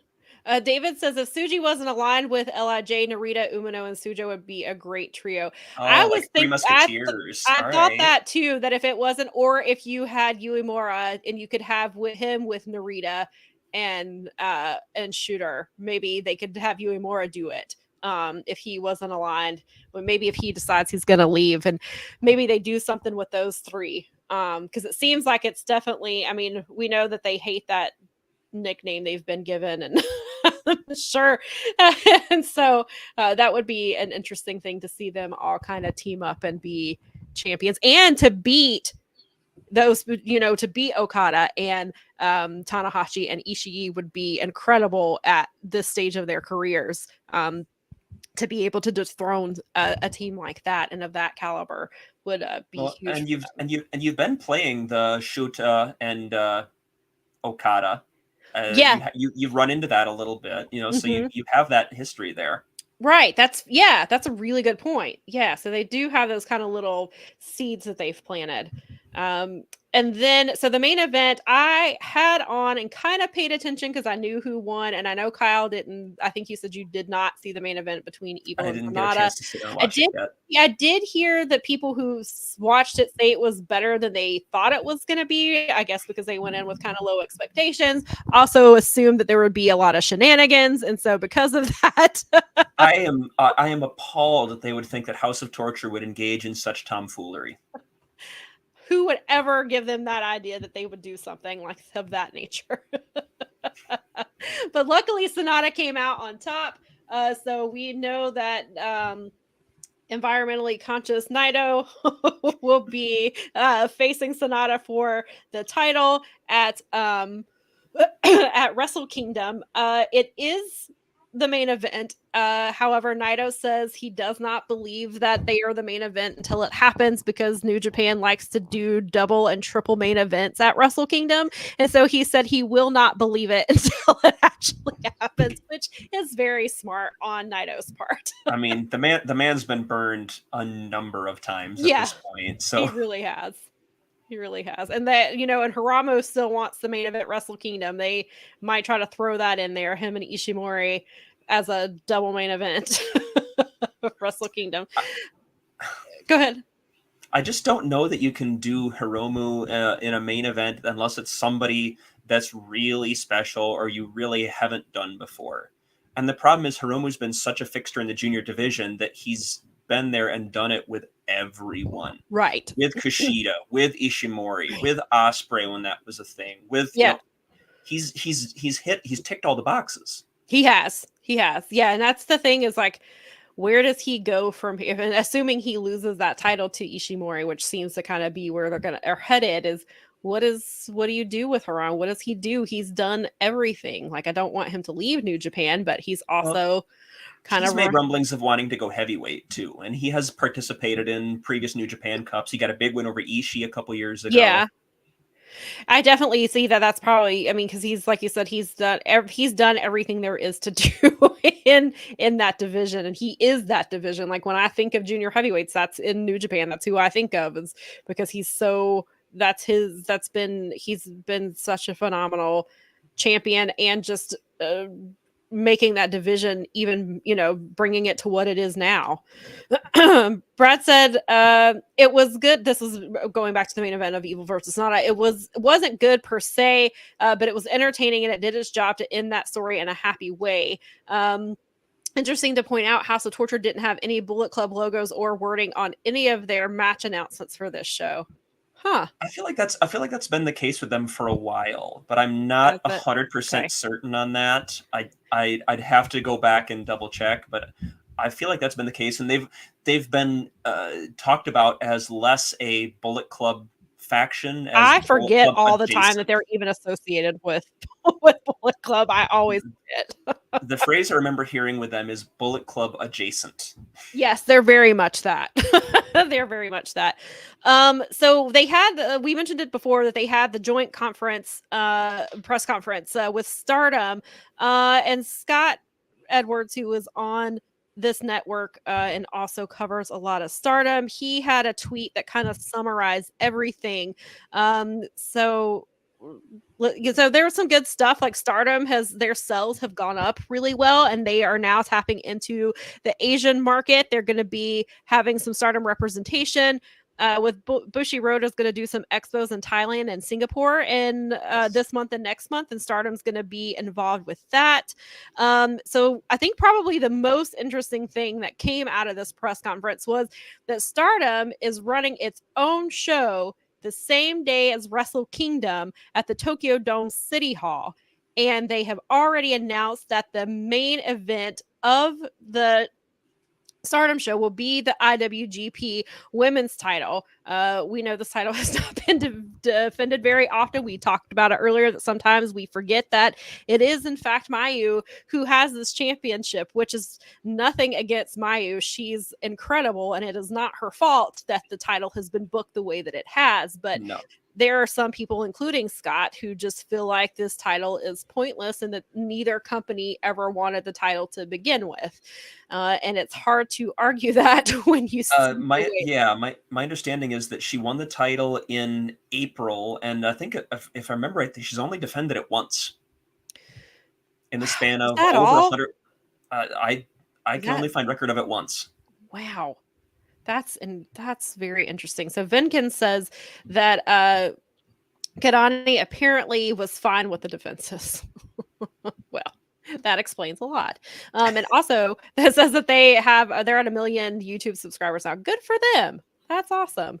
So it's really interesting that title. So we definitely know that title will not be defended on Wrestle Kingdom. So that's kind of why I thought perhaps Mercedes was going to challenge Julia and that they were going to defend the Strong Championship on Wrestle Kingdom was my thought. But then I now know about the Stardom show on December the 29th. So I don't know if that changes anything or if they're going to do if that takes precedence over Wrestle Kingdom or whatever but I won't be surprised if New Japan wants Mercedes on the Wrestle Kingdom show. So do we go back to, after having 2 Wrestle Kingdoms in a row with women's matches, do we suddenly go back to no women's matches on Wrestle Kingdom? That certainly would not be a good look. No, but it also wouldn't entirely surprise me either. Yeah. I would not be surprised. I would be disappointed, very disappointed, but it definitely won't surprise me. So yeah, my assumption when I saw that that title, the IWGP Women's Championship, was being defended on the Stardom show, I was like, oh well, then the Strong title. I was like, Mercedes will probably defend it. She'll probably win it. That's where she'll win it, and they'll do what they were originally planning. But now, with this other show on the 29th, I'm wondering now I'm wondering if Wrestle Kingdom's going to have a women's match at all. I don't know. Right now, we can look forward to Julia defending against High-End later this month in Las Vegas. So that'll be good. If you are not, we'll start from there. And yes, I've only seen High-End a few times, but every time I've seen her, she's been really great. I mean, clearly, Julia's not losing that title anytime soon, but I think High-End is a really great opponent for her. I'm looking forward to that. Vinkin says that overall it will be 6 IWGP women's title matches this year, probably. That'd be great. Wow. I guess it's in keeping with, you don't see a lot of title defenses in New Japan anyway. Right. So 6 title defenses in a year that feels like a pretty average number, all things considered. It's not uncommon at all. I mean, to see 2 months go past between title defenses. Right. Yeah, that makes sense. Brad says, I know some people want the women on New Japan, but if they aren't going to be a focal point, I'd rather them not even get a pity match. I kind of see that, honestly. Yeah. If it's going to be a 3-minute throwaway, why are we here? Yeah, and then David says, with it being back to one night this year, I don't think there's going to be a women's match. Oh, that's right. I forgot it's not a 2-night event. Yeah, it'll just be the one night and the New Year Dash, the final, the next day. And then, so Vinkin says that he heard who Mayu's opponent will be at Lone Star Showdown. And then Brad apparently went ahead, and I've heard this rumor as well, that Stephanie Vacour is going to be Mayu's opponent in Texas, and I hope that is the case because I had never seen Stephanie prior to the Battle in the Valley show earlier this year, and I was really impressed with her. I thought she looked really great, and I would love to see more of her. Yeah, I had heard that as well, and it's a great move. It's going to be fantastic. Yeah, I think that's really smart. And it'll be interesting to see because now CMLL's got a little bit of a relationship with AEW because we've seen Mystico is taking on Rocky Romero next week. And so people are hoping that translates to Stephanie getting some AEW women's matches, which I would love to see. I would be very happy with that. And there we go, Brad. Get us Stephanie versus Statlander or Shida now that AEW and CMLL were working together. Yeah, I would love to see her go with both. I would like her to have both of those matches. She would be fantastic. And I believe Vinkin says apparently she holds the title now. I believe that is in reference to Stephanie, which that would be fantastic. She should be champion. She's very good. I really like her. Let me see if there was anything else from, I think that was like the main, because there were a couple other things we did have, like Mayu Iwatani has a biopic coming out in May of 2024 called Runaway Wrestler.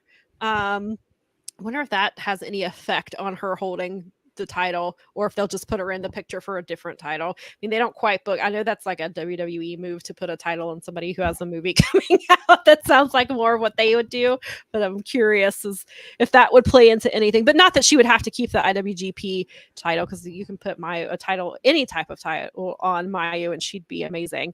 Let's see. They're saying some younger talent have made their mark in New Japan across BOSJ and G1. Oh, this was, I saw this. The New Japan dojo is more full than it's ever ever been, which is phenomenal news. And I know Trisha Dora was doing some stuff with the New Japan Dojo a few months ago, and you can definitely see it in the way that she's been working in ROH lately. You can definitely see that. And I don't know if you watched the Wrestling Revolver Women's Grand Prix last Sunday. I didn't get a chance to. I have not yet, but very good. Yeah, and she was in it, and the opening tournament match was the match that was the match I was looking forward to the most. It was her versus Emi Sakura, and it was everything I wanted it to be. It was very, very good, and you can tell that Trish has been in the dojo, and it's definitely paying off for her. Let's see here. This is just that was such a great show, and it was. I do want to point out that for those of you who have sort of poo-pooed Marina Shafir, if you've had problems with Marina Shafir, go back and watch this tournament, because if we got that version of Marina Shafir on TV, you would go, you would change your tune on her instantly. Yes, and that I'm right there with you. I'm just watching her in Wrestling Revolver over the past few months. You can definitely see how much she's fine-tuning things, and they did before the tournament, they did a couple really good like vignettes of her training with Jon Moxley and just the stuff that she's doing. And I was like, this is how she should be presented in AEW. Like, I know she had that awful promo on one of the YouTube shows, and you just have to work with people. And some people, I mean, she's not going to get better. She's not working on them, but you could keep her with Nyla and let Nyla be the mouthpiece. And that's not to take anything away from Nyla and what she does in the ring, because I love Nyla, but Marina is the way she's booked in Wrestling Revolver is how she should be booked in AEW. And it sounds like Jon Moxley is pushing for that version of her. And if I know that, Mox apparently wants her in BCC. Danielson has said in the past that he does not want women in the BCC, but somebody said that Moxley is the one who makes BCC decisions. And so if that's the case, maybe we do see her, because people originally wanted Layla Hirsch to be in BCC before she got injured. And Danielson was like, we don't want women. And I was like, we don't, or you don't. That's but maybe he's changed his mind. Maybe he's that was like over a year ago. So maybe he's changed his mind, or maybe Marina has changed his mind for him.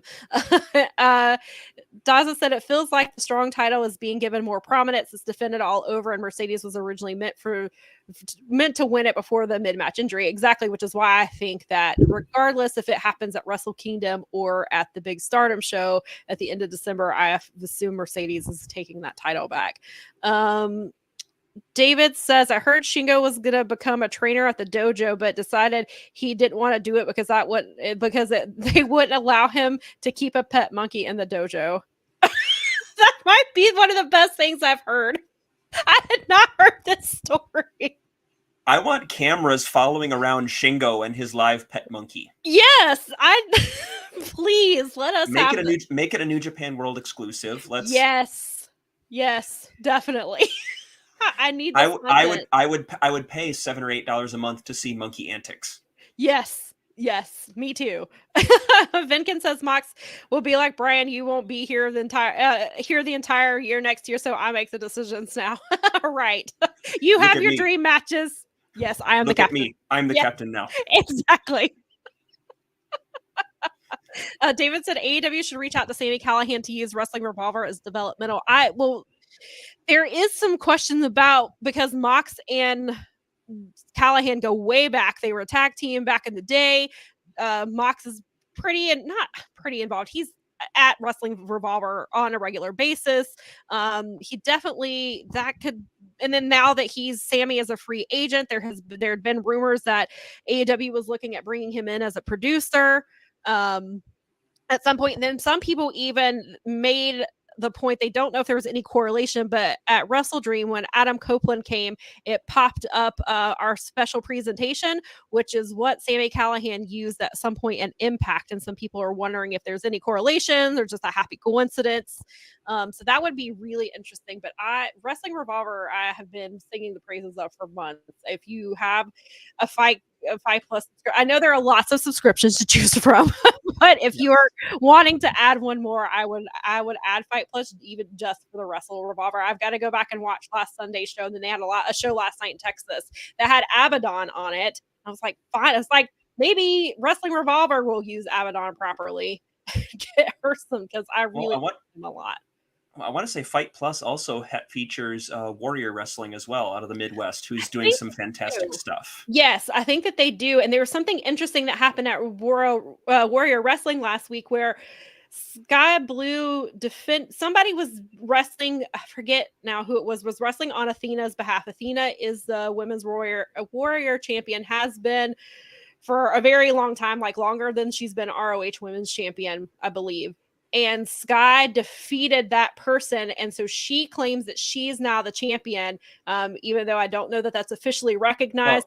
Well, it was Trevor Outlaw, who is a member of Frank the Clown's stable of jerks. And Trevor had come across the Warrior Women's title and claimed it for himself for some reason. I don't remember what the logic was undergirding this, but yeah, Sky Blue then beat him in South Bend this couple of weeks ago and has now claimed it for her own as well. Yes, and so that should be an interesting. I don't know if there will be anything that goes down between Sky Blue and Athena and ROH, but that's something to keep an eye on. Just even regardless, because of Sky doing indie shows. I'm always a proponent of people who, especially if they didn't have a lot of indie experience beforehand, getting it. And so I think that because Sky Blue just keeps getting better and better, and I think having some of that indie, working different talent on the indies is definitely something that helps her a lot. And so that's definitely something to keep an eye on. Let's see, there's been some other talk over here. Tassa said he wonders if Julia would be allowed to headbutt Monet. That's I'm sure Mercedes would not be opposed to it. Tony might be. Let's see. Oh wait, okay. Brad says that she shouldn't be allowed to headbutt anyone. I hate her so much. Oh, there's some dissension going on over here in the comments apparently. I struggle with headbutts too. I'm especially ever since we watched Katsuyori Shibata almost die because of bleeding on the brain. Yes. And that's kind of my feeling with unprotected chair shots. That's one thing I absolutely still cannot stand. And as I do and I don't want to call GCW out because they're not the only indie who does it. A lot of indie promotions do it and it drives me insane. I'm like, we're not that far removed from the stuff that happened with Chris Benoit. CTE is a thing. We know it's a thing in both football and in wrestling. It does not bring me any joy to see something that could potentially make these wrestlers not remember things in 15 or 20 years. I'm like, this does not bring me joy to see. I don't enjoy unprotected chair shots. I hate it. And Alex Shelley said something recently about wanting to see more promotions have concussion spotters. I believe it was Shelley in an interview recently. That wouldn't, it wouldn't surprise me given his background in physical therapy, if that's something that he is also a proponent of. But I think that they should, and I think that's a very smart thing, especially because I don't want to say we're seeing them more often, because I don't know that that's necessarily more often, but it feels like it's more often. And it's one of those chicken or egg situations. Are we seeing them more often because we know what to look for, or are we seeing them more often because they're happening more frequently, right? Or so on and so forth. And then you also have wrestlers who are wrestling in multiple places now, and you've got your John Moxley's who was wrestling in AEW, but then he's taking and I'm not saying that he shouldn't take indies, but now they're wrestling. There's more matches that you are getting the possibility of being injured in, and so that's definitely part of it. I don't know if this is a topic we should really get into, David. I see your question. I will just say that I would agree that they're nuts. So we'll just leave it at that. But yeah, so was there anything else from the Stardom New Japan press conference that you wanted to bring up that I didn't mention? I did see at some point, didn't they, that they did mention Historic Crossover 2 Yeah, was happening at some point. yes, that was something I was going to talk about, and I think we started talking about something else. But yes, that is supposed to happen at some point next year, which I'm glad to see. So maybe we'll see the IWGP Women's title get defended there. But yes, I'm glad to see that coming because I really enjoyed that. I thought it was a lot of fun, and Stardom is not one of the shows that I watch. I try to keep up kind of just to kind of know what's going on. I'm very, just because there's so much wrestling out there, and so I really appreciated the crossover stuff because I finally got to see so many of the women that I have heard about, and so to finally get to see them in the ring was really cool to see, and to see him with the New Japan wrestlers, especially like I liked a lot of the mixed match, like the mixed match that they did was a lot of fun. Yeah, really enjoyed that. Oh, looks like it's April of 2024. I did see that Mayu and Tana want to team together, and the AC icon. Yeah, that'll sell some tickets. Perfect. Yeah. I would like to see that. Yes, so that'll be really fun. Take my money. I will be happy to watch that. Yes, definitely. That is certainly a take my money right then and there. I won't even wait for it to get onto World. I will watch it right then. And so, So, is there anything else that you want to talk about before we start wrapping it up? I think we pretty much covered everything. I feel good. It was a lot of fun.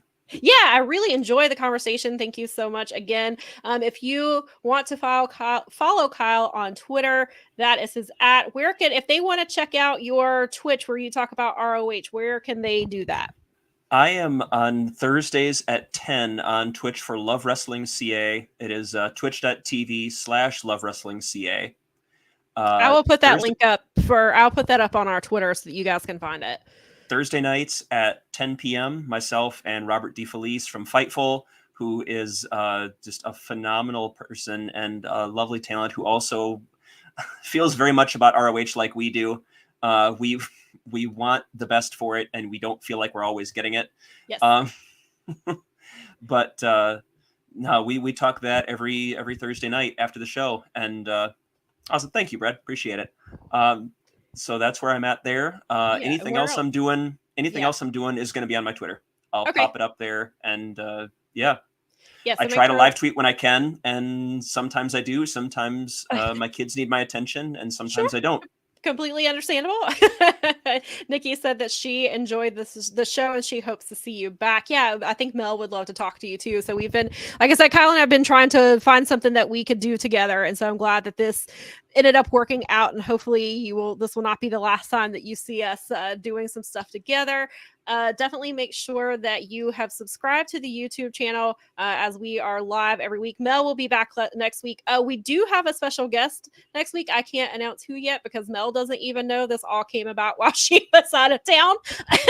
So I haven't had a chance to tell her. But if you would like to see who that guest is, please come back next Sunday at 1:00 Eastern. Make sure you're following Powerbombshells on Twitter and Instagram because we will post some stuff over there. And again, I will post the links to, if you didn't follow Kyle, I'll also post the links that way you guys can see it too. And thank you again for coming to hang out, and we will see you next week.